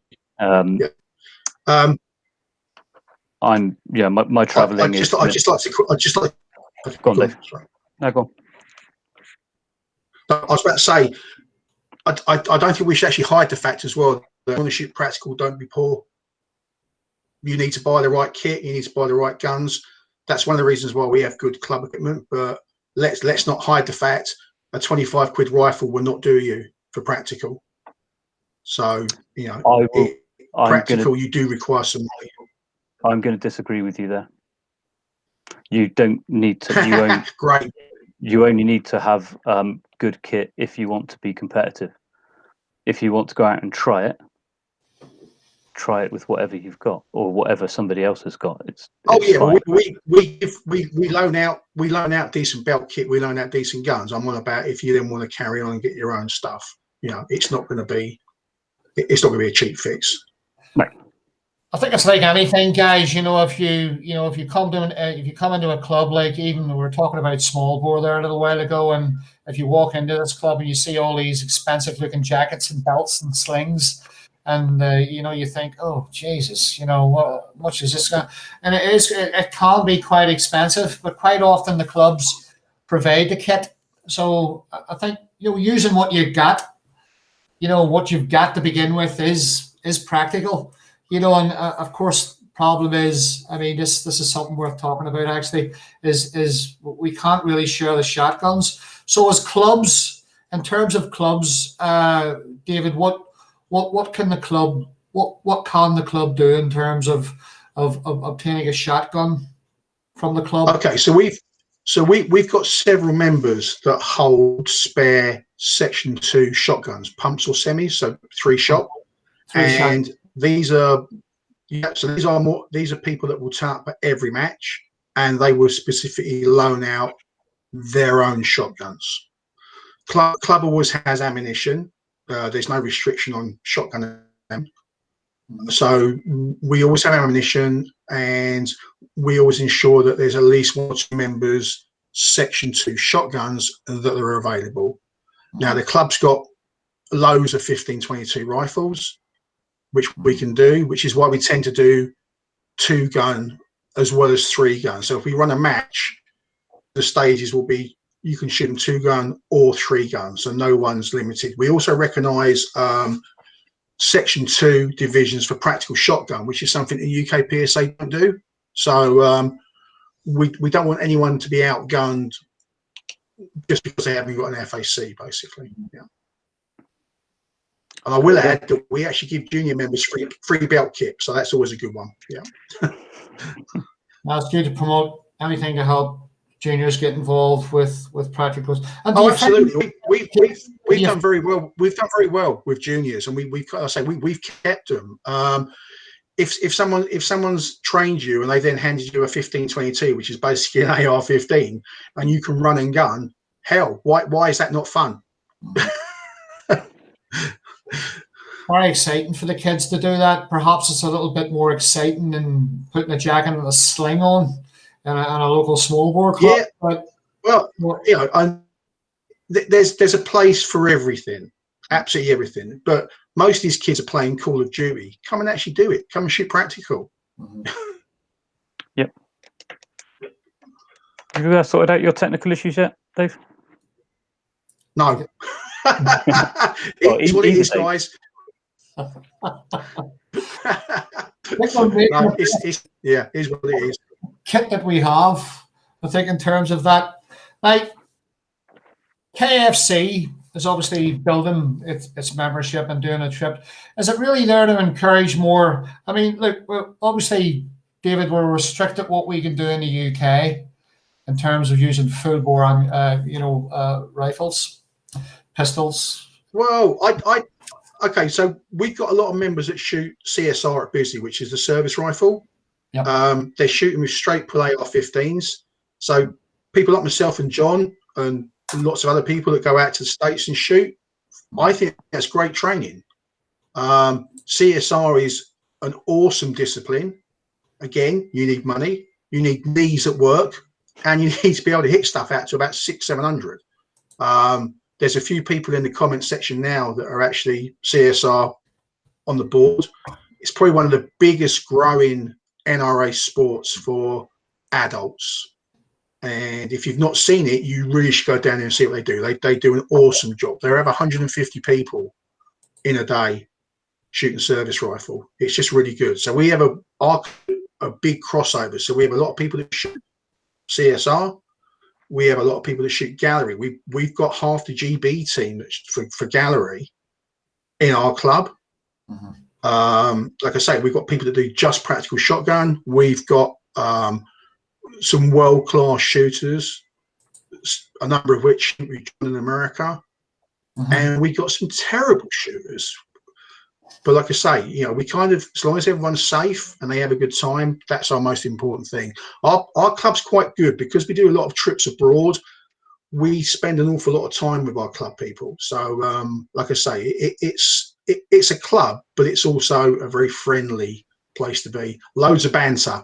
Don't shoot practical if you can't take a joke or take the piss out of someone. It's kind of the way it goes.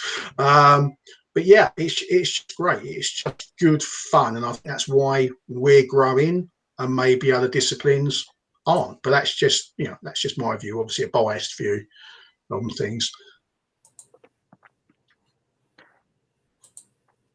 And so the future of the sport. I mean, look, we know that practical shooting is a very interesting, quite an exciting activity to get involved in with clubs, and I think it's probably putting aside a lot of other types of shooting, like local small bore clubs and what have you, who are, you know, associated with prone shooting and LSR. Practical shooting seems to be the forthcoming. It's not so much at Bisley, obviously. Like, I know the score there, David, with that. There's nothing very much to be done about that. But there's other clubs that are sort of building their own ranges. So in terms of talking about ranges, what are clubs doing, David? What's KFC doing in regards ranges, and what would you encourage other clubs to do? Well, we're quite happy. I say we, our club committee. We did put a few offers out a few years ago to actually come to other clubs if they're interested, and set up either Steel Challenge, which is 2-2 on ringing plates, which is awesome, or SG, or 2-gun, or mini rifle. We're quite happy to do that. I mean, in all honesty, shouldn't really be doing that. That should be down to the governing bodies. But we're quite happy to go and do that. Like I say, we hire a lot of other ranges throughout the country. So other people see what we do, and chances are they probably join up. But this goes back to that same traveling thing. We've got people that would travel 3 hours to come and shoot our club events, which, you know, I mean, John will probably agree. When we used to all shoot at Shield Shooting Centre, most people would drive 2 hours to go to Shield because there was nothing like it. I mean, it's gone now, but traveling is actually kind of the part of it. Whereas my experience of the small bore clubs is they're all local. I mean, I'm in Basingstoke. There's 2 small bore clubs here. They don't have any rapid fire or people standing up or shooting steel targets or anything, and they've got like 15 members. One's got 10, but they've been there since 1947. You know, and you know, like I say, each to their own. You know, we've learned that we want to shoot fun, safe, action shooting. It helps if you're accurate, but you don't need to be. You know, it's just a different thing. Yeah. John, how difficult is it for clubs or associated clubs to get involved with opening a range and applying for a range? What sort of problems do they come across in that process? The 2 main problems are going to be noise and money, planning permissions and things like that. But the noise is a major factor. So if you can enclose your range and get it into an indoor range, happy days. But then you've got the issue of rent and cost of buildings and all the rest of it. I see young Mr. Nixon's here. All right. James, thanks. I'll add a nice little story to this. Thanks very much, James. I'll add a nice little story to this noise. So we recently hired a private estate, had it all checked over. inform the local. It's only for shotgun. Inform the local police that there'll be a practical event going on. We have a very, very good relationship with Hampshire Police. Outstanding, no problems at all.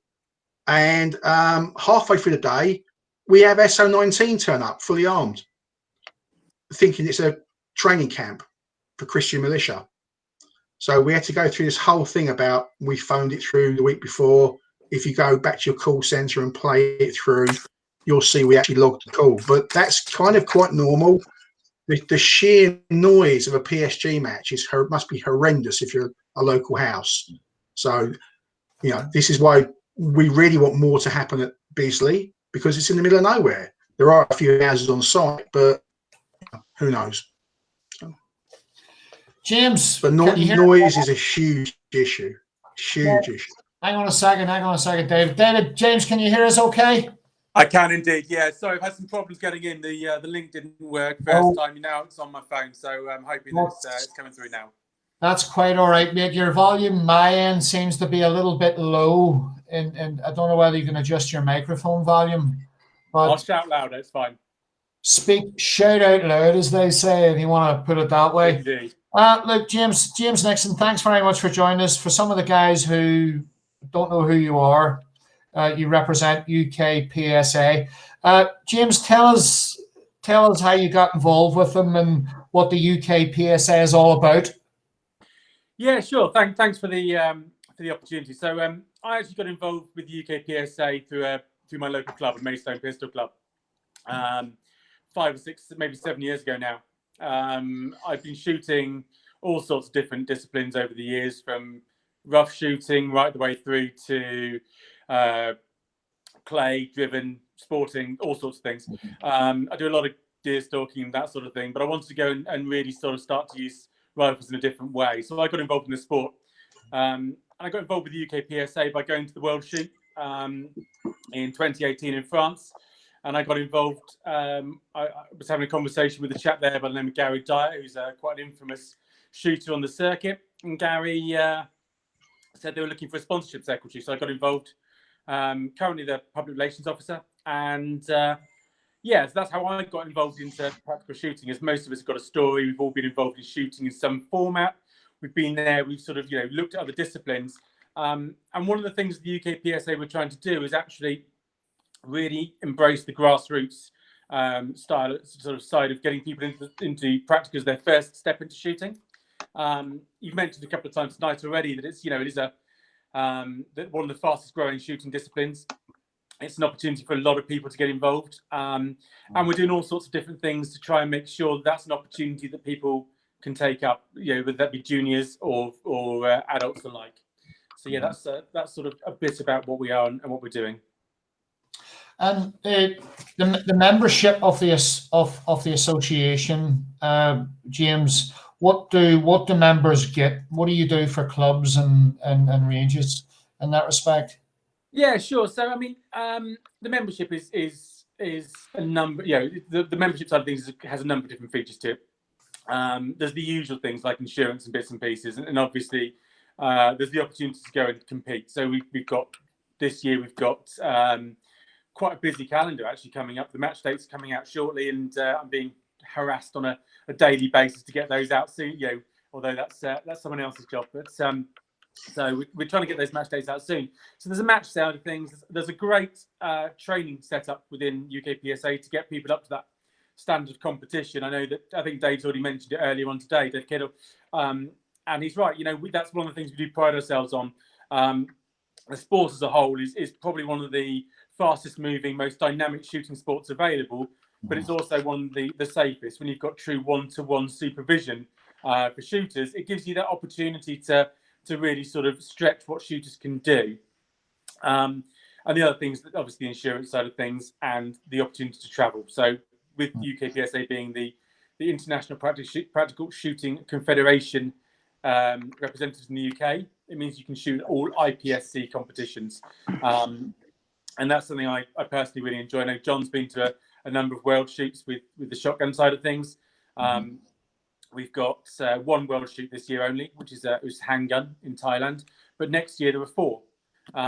There's mini rifle PCC. there's shotgun, and there's action air. So there's quite a lot going on with all the different disciplines of IPSC style of shooting. You asked what we're doing to sort of try and bring some juniors and some new members into the sport and into shooting in general.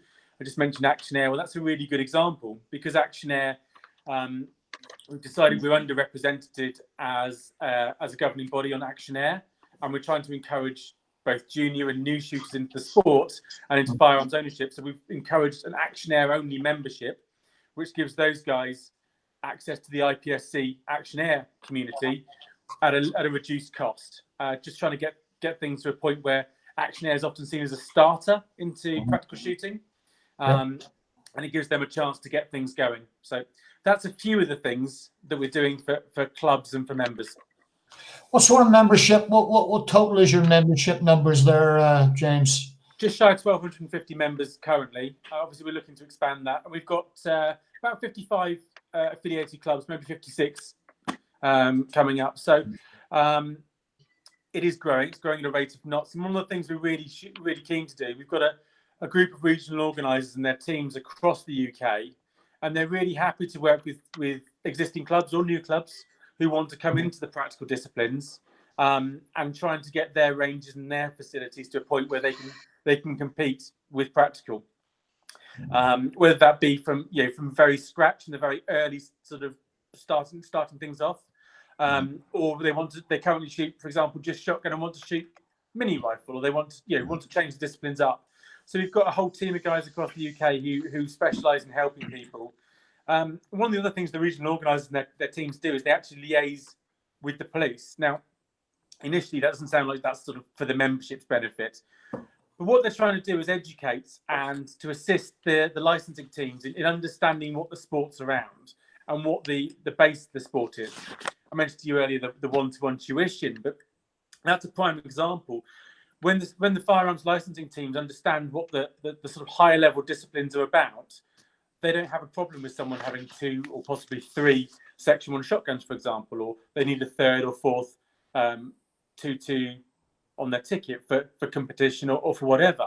And those relationships, and that creates understanding. It means the practical shooting society and the community as a whole benefits from that, because they get a better relationship with the licensing teams. They don't have so much problem with their variations. Some of the licensing teams, for example, have actually been out to some of the ranges and taken part in the sport, so they can really understand it. I'm not sure if we've had any converts yet as looking to come into the sport itself, but there's always wishful thinking. Absolutely. John, just switching over to you. Obviously, as a top practical shooter, UK shooter, and you obviously compete abroad as well. It's encouraging to see organisations like UKPSA, helping members and clubs. Is there anything that you would suggest that they could do further in terms of promoting the sport? Yes, but that's the sort of thing that I would talk to James or someone at the UKPSA. I'm not going to sit here and come up with a bunch of bright ideas and have people get slating me or the UKPSA for coming up with rubbish, or they're not following through on it. Well, to be fair, Dave, John's actually one of the members who has come up with some ideas, and I believe is working on those ideas. And as a society and association, we are responsive to members or even non-members coming up with suggestions, because without ideas, you can become stagnant. I think it's really important that people like John get involved, and that's been very well received across the association. I'm not buying you a pint, dude. Do you think there's ways? Is there ways to encourage? What I'm trying to get at, guys, is I'm trying to think of ways that we can encourage clubs to help themselves. I mean, I'm trying to get Ron Flint on from the Phoenix Club. I think those guys have done a great job in developing their own range in Sussex, and they're looking at doing it again. And David, can I just say that the biggest problem for me as a club runner with the UK PSA is that you can't just have a go. They don't recognise Section 2 shotguns in any division. So unless you've already got an FA shotgun, you can't take part in a UK PSA match. Well, that's actually not true. You could shoot a 3-shot gun, but you'd be stuffed, well stuffed. In that case, Dave, I don't understand why they. Well, I kind of do understand why they don't, and I don't understand why they don't. So no, I'm going to draw the line on you there, Dave. They allow toy guns in Action Air, which cracks me up. All right, with adults doing that. Dave, that's just me personally. But why not allow Section 2 guns for beginners? David, let me just stop you there. We're not here really to criticize each other. We're here to promote the sport and look at it from a different. So if you've got absolutely. So these are appreciated, but we're here. How can you promote something if you can't take part? Well, there's a lot of people. I'm sure there's some people out there that would probably disagree with you, but it doesn't really. Dave, I can come back on that, David. That's all right. Go on, carry on. So yeah, you mentioned a few points there, David. And actually, what you forget with the Action Air side of things is it's a gateway to our sport, not just practical shooting, but shooting as a whole and firearms ownership. So from my point of view, I'm not an Action Air shooter, and that's not how I got into the sport. But any way we can actively get more members or more people generally shooting any discipline, for me, is a massive benefit, because the more shooters there are of any discipline, the louder the voice we have. Okay, so that's my first point. Going on to the Section 2 side of things, you're right, you can compete with the Section 2 shotgun, no problems at all. You won't be competitive, but bearing in mind we have a number of very, very highly ranked, competitive, world-class shooters in the UK, it's unlikely a new starter is going to be competitive anyway. It's about getting them out there and getting them an opportunity to take part. So that's what Section 2 will do in a standard manual division of shooting with shotgun. The reason we can't recognise it is because it's not an IPSC recognised, because that's an international governing rule book we use.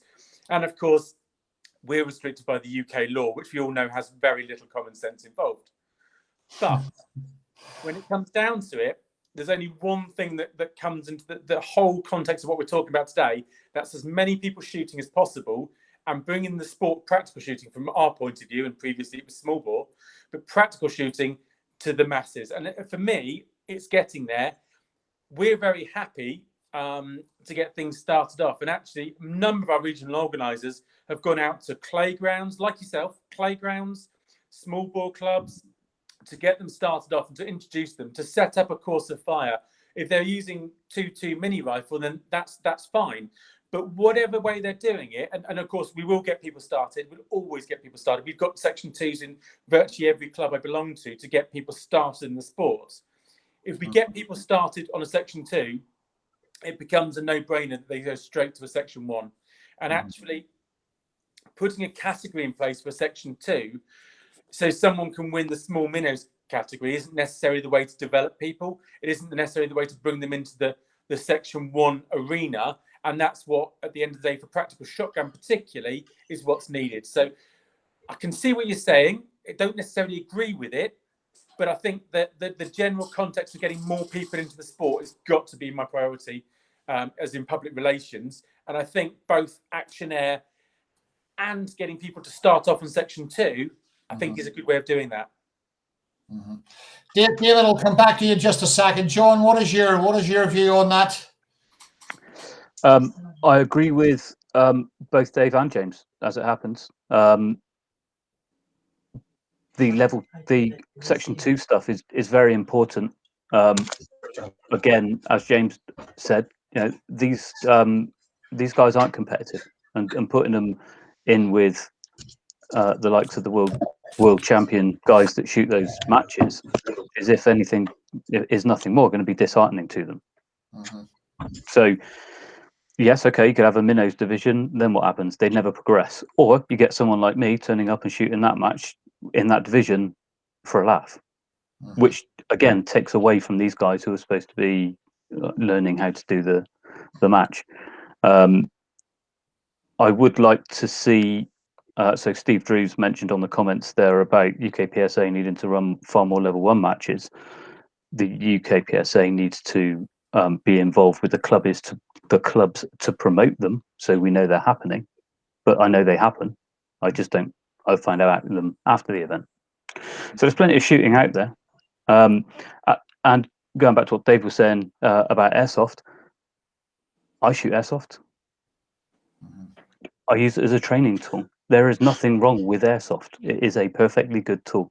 It teaches you all the same things as a real gun does, with the exception of recoil.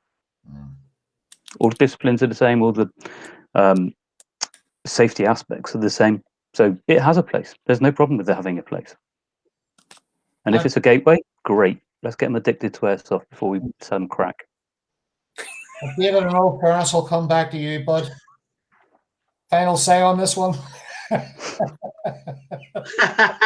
It's probably not broadcastable. I don't have a problem with soft air. I have a problem with adults shooting it that can have an FAC. That's my biggest issue. Why spend? And some of those guns are like £3,000, which is crazy for a toy. But that's just my own personal view. Yeah, whatever. You know, we're agree to disagree. Good to have these guys. It's good to have these sort of things out. We're going to have a stream on this, you know, where we get more involved with practical shooting and the kind of things that we agree and disagree on. Well, I'm sure we'll be on here again, and we'll have lots of opportunities to talk about this. But I like, well, maybe not. I like to sort of stick within the confines of one track, and we're sort of on the discussion of clubs and ranges in that respect. And we're running a wee bit over time here. So what we're going to do, James, you came on quite late, so I'm just going to bring on Ron. David, thanks very much for coming on, bud, and talking about KFC. No problem at all. We will be having many arguments and conversations in the future. Okay. We're going on in, and I will. Thanks for again. As I say, if anybody, guys, most of you guys know. All right, guys, stay safe. Take it easy, buddy. Right, we're going to bring in Ron from the. See if we can get the man in here. Over here. Hi, guys. Here's Ron. Can you hear me? I can hear you guys loud and clear. I've got a question very quickly. How is it you look younger than last time I saw you? I don't know. I was probably drunk the last time you saw me then. Yeah, you almost certainly were. But listen, we always save the old guys till the end. You know, I'm the original Benjamin Button. It's always better that way. Anyway, look, Ron, thanks very much for joining us. For some of you guys who don't know who Ron Flint is, Ron is part of fairly football responsible. He'll talk about this in just a second, but he's one of the men responsible, if not the first, for the Phoenix Shooting Club in Horsham, near Horsham in West Sussex. But I'm sure, give us a little bit more about that, Ron. Tell us how the club started and where it is and what it's all about.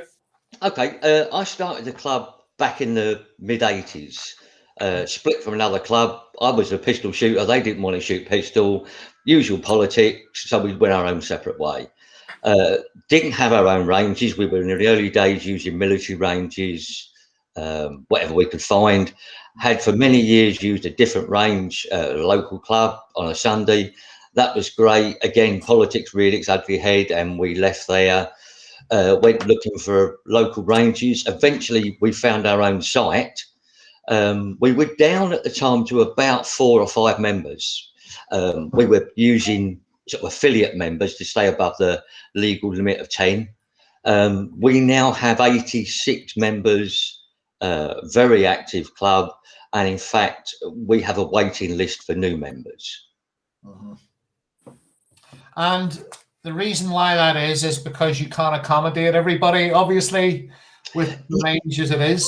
Yeah, I mean, we've kind of put a limit, a self-imposed limit on membership, purely because there are only so many shooters you can get through in a day and make it safe and enjoyable. And that's what I think a lot of people forget shooting should be: safe and enjoyable. Everybody's been on here before about their own particular disciplines, and nothing against any of them, but people forget that people go shooting for fun. If it stops being fun, don't go anymore. Whether you're a beginner, whether you're a world-class shooter, everybody wants to enjoy themselves. So let's talk about the range. Okay. Yep. Let's talk about the range for a bit. Let's talk about setting up the range. How difficult was this process, and how difficult is it to get permission, get licensing, to set up a range? It wasn't easy. I mean, we took over a clay range or a clay facility, and we've been there now for about 8 years.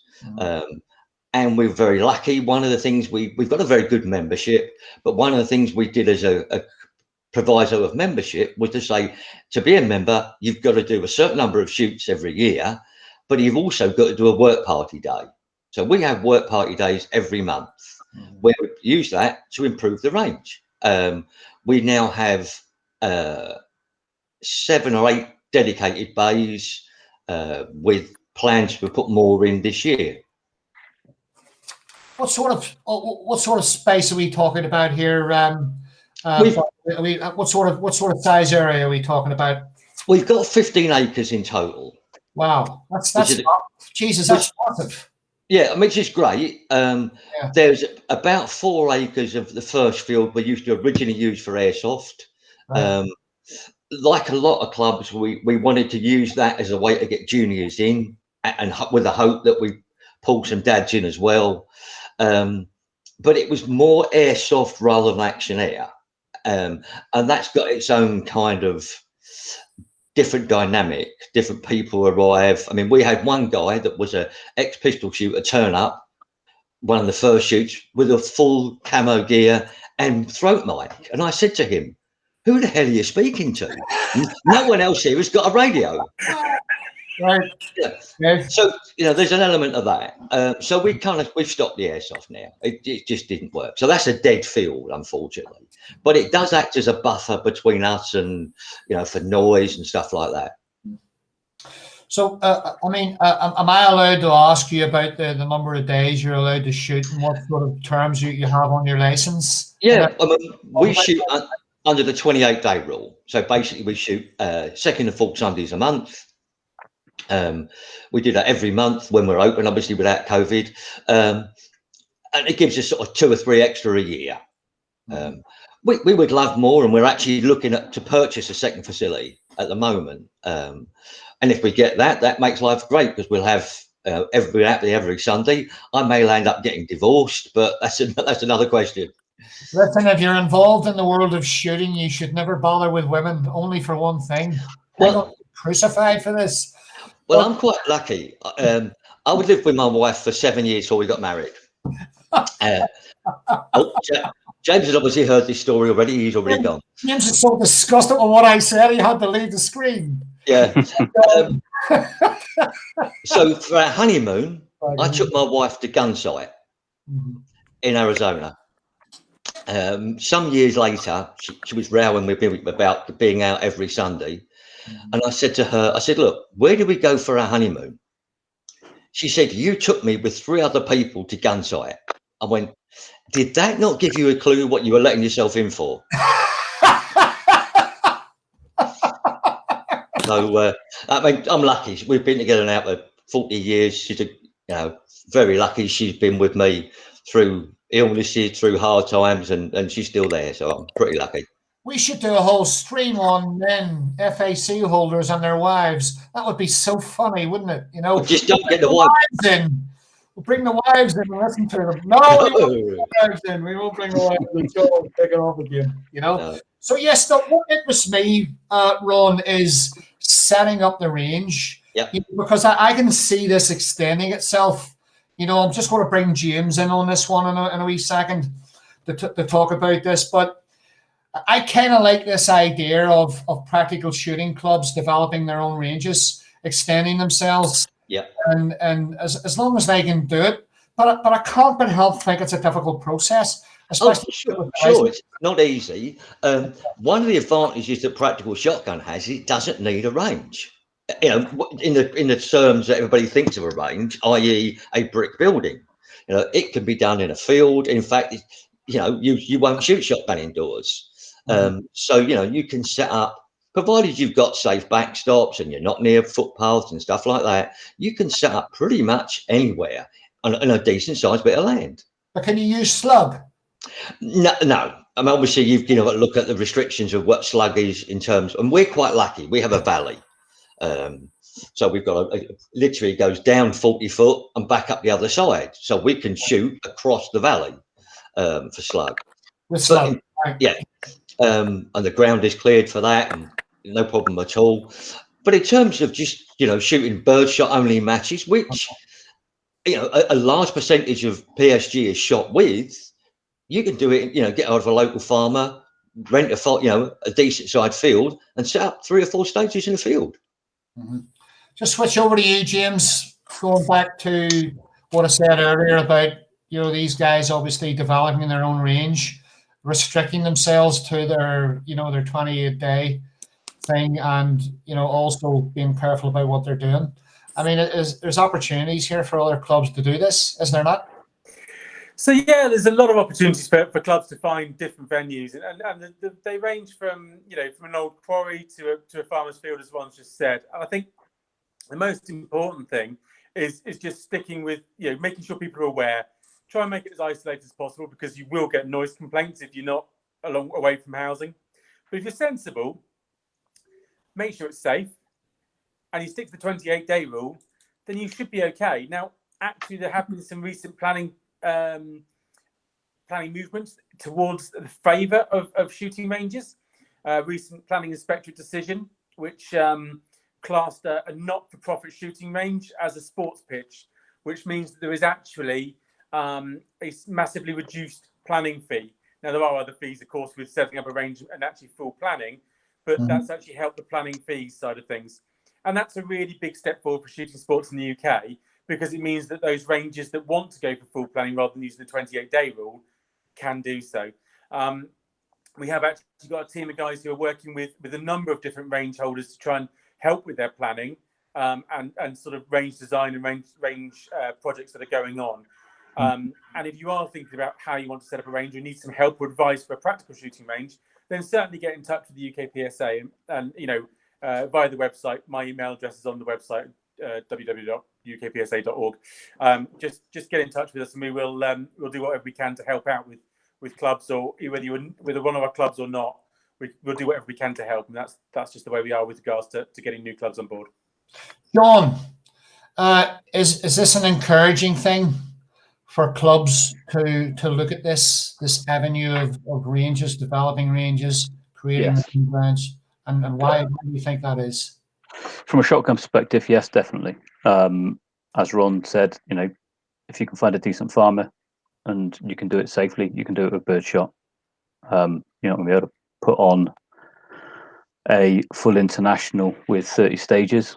Well, unless you know a really good farmer. But you can get out there and you can get involved and do it, and that's where it starts. And you mentioned farmers. I know a farmer who wouldn't let me anywhere near his farm with my guns. I'll tell you. But the thing is, it is an interesting avenue, because some of us know people with land, and it's very difficult to sort of get permission to do that. I suppose it's easy, and this is something else I'm going to touch on here, guys. I mean, if you do find a friend who has a bit of land that is spare and that can be used as a practical shotgun area or range, I mean, is it a difficult process with them owning the land? Is that a problem? No, we lease our land. We're quite lucky. You lease your land. I mean, you boys are all minted. You know what I mean? You can do whatever you want. I wish. Yeah. I mean, we're quite lucky. We leased the land. It was a clay shoot beforehand. I understand that people running the clay shoot were not paying the owner. That obviously didn't go down well. He was advertising it. We found the advert, and we've been there 7 years. I think possibly 8 now. We've just signed a new 10-year lease.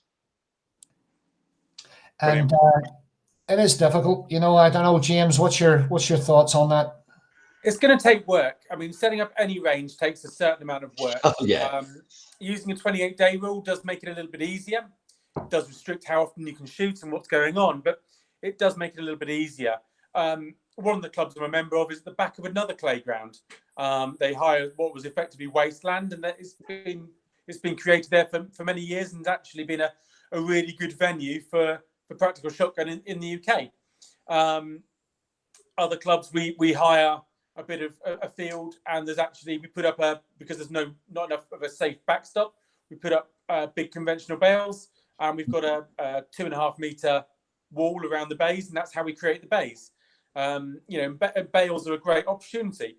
So if there's a group of people who want to get together and spend a little bit of money, there's a few ways of doing it. But as you say, that's for bird shot only. It's not going to be for slug. It's not going to be for buck, really. And it certainly isn't going to be for mini rifle. The other things you can do is you can look around, as I say, for old quarries. I think David's just mentioned they're looking at the ground at the moment. There's a whole host of things that you can do. But again, it's about advice. Don't try and run the run on your own. You need to walk first, get in touch with people who've done it before. And as the UK PSA, we've got people on board who've done this multiple times, built ranges of varying different qualities and styles and space, but they're safe. And that's what matters. And, all of the things you do have to be safe. Yeah. And I think, Ron, you probably agree. Creating a range is not an easy thing to do, but it's very rewarding. Absolutely. I mean, from our point of view, we've seen the facility grow from what was sort of 2 bays. We've now got dedicated 2 bays. We shoot mini rifle. Last year, we put 175 meter 2 long range rifle in, bay in. So, we're going along all the time, moving different bits and pieces to improve the facilities. What's happening out your neck of the woods there, John? Anything developing itself out that way with clubs in terms of ranges and potential? So my local club, Froome, they're always on the lookout for somewhere they've got their indoor range that they can do their mini rifle on. They've got use of a field, kind of Swindon way, that they can do club matches at, but it's not big stuff. There's a club I'm hopeful for over in Wales that will be probably my new home as that progresses. But I don't want to talk too much about that because I don't know how much I'm allowed to. You know what? Just touching on that, guys. Let me tell you what I'm feeling right now. I haven't chatted away with you three for a little bit. I'm thinking, is it not time that something big needs to happen here? I mean, we have a national shooting ground at Bisley that has very little interest in practical shooting in terms of pushing it at the moment. But should we not be looking at someone or an organization or a club or a group of practical shooters to come together and develop an area where we can it doesn't have to be the size of Bisley or its mass area, but is this not something, James, that needs to be looked at, a national practical shooting ground for a very up and coming sport? So, David, I was at the AGM for the UK PSA 2 weeks ago, and one of the things I presented to the AGM was the vision document for the UK PSA the next 5 years, and that is an area we're looking at. It's one of our key strategic objectives is to identify potential sites and work with partners to try and develop that. Is it something that's going to happen tomorrow? It's not. Is it something that we were looking to try and do as part of this 5-year plan, certainly to get the foundations in and certainly trying to get things moving forward? It's not something you can just do overnight, and that's the problem. So I can't say a great deal more than that, but what I would say is we're committed to, as a practical shooting association, we are very much committed to seeing through this 5-year plan with a number of key points. And I think I mentioned to you previously, Dave, when we were chatting beforehand, to grow any sport, any amateur sport, you need to invest in that sport. You need a big spectacle, a big event. I think when we were speaking yesterday, I used the example of rugby union being very much promoted in the north of England. To do that, they use a number of big spectacular events, big spectacular games. And that's the approach we'd like to take. We'd like to make moves in that direction to make sure that people are aware of what we are, what we're doing, and the safety that is in place, as we all know, to promote the sport, not just to people who already have an FAC, but people who don't. And that's, again, comes back to the gateway of Actionair and looking to other disciplines that want to get involved with practical shooting. I was watching earlier as the NSRA were talking that they don't have the facilities, aren't able to do it, but they have members who want to.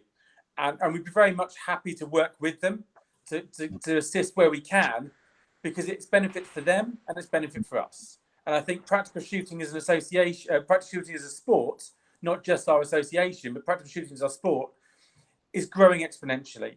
And the more people who are shooting practical of any discipline, the very natural impetus for them is to come and join us within the IPSC side of things, because that's the international level. So we're happy to help anyone get practical shooting, or more people practical shooting, because that helps us in the long run, and it helps shooting as a collective. Yeah, I think if you look at it, any form of dynamic shooting is the way forward. Particularly 20s, 30-year-old guys have been brought up on Call of Duty, trying to get them, with the greatest respect to East Grinstead and places like that, to lay down it, tie themselves into a jacket, shoot one shot every 30 seconds while breathing out their bum. It isn't going to cut it for a lot of people. That's got a place, without a doubt. I think people, whether it's be practical, whatever the dynamic shooting they're doing, have got to learn the basics of shooting, i.e. safety, trigger control, stuff like that. But practical shooting is very, very dynamic, and it's very attractive to younger people. The problem we've got is, if you look at shooting as a whole, the average age is 55, 50. There's very few young people in it. There's more coming in, and we need to do more to get those guys into the sport. As a club, our average age has dropped considerably over the last 2 years, where we've got a lot of younger members in. Ron, I don't disagree. The average age is too high, and that's certainly a conversation we have on a regular basis. But I think there's some really good points made earlier in today's conversation, that if you get people as juniors into the sport, they will only stay as jumpers until they found women and beer. Yeah. But they'll come back to the sport later. And I think that's a really important thing. If they come back in the mid-20s and they want to be active and they want to take part in a sport that's going to have all of the things that practical shooting has about it, then they might well have some of the basic skills there to be able to redevelop that and actually end up, shooting to a very high level. Absolutely, yeah. I mean, we're finding that our younger guys that are coming in have all shot as juniors, or certainly at uni and places like that.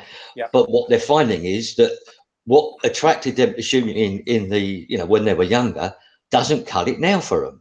They want the more dynamic side of it, the fire and movement, the steals where they're shooting something and can see it and fall over.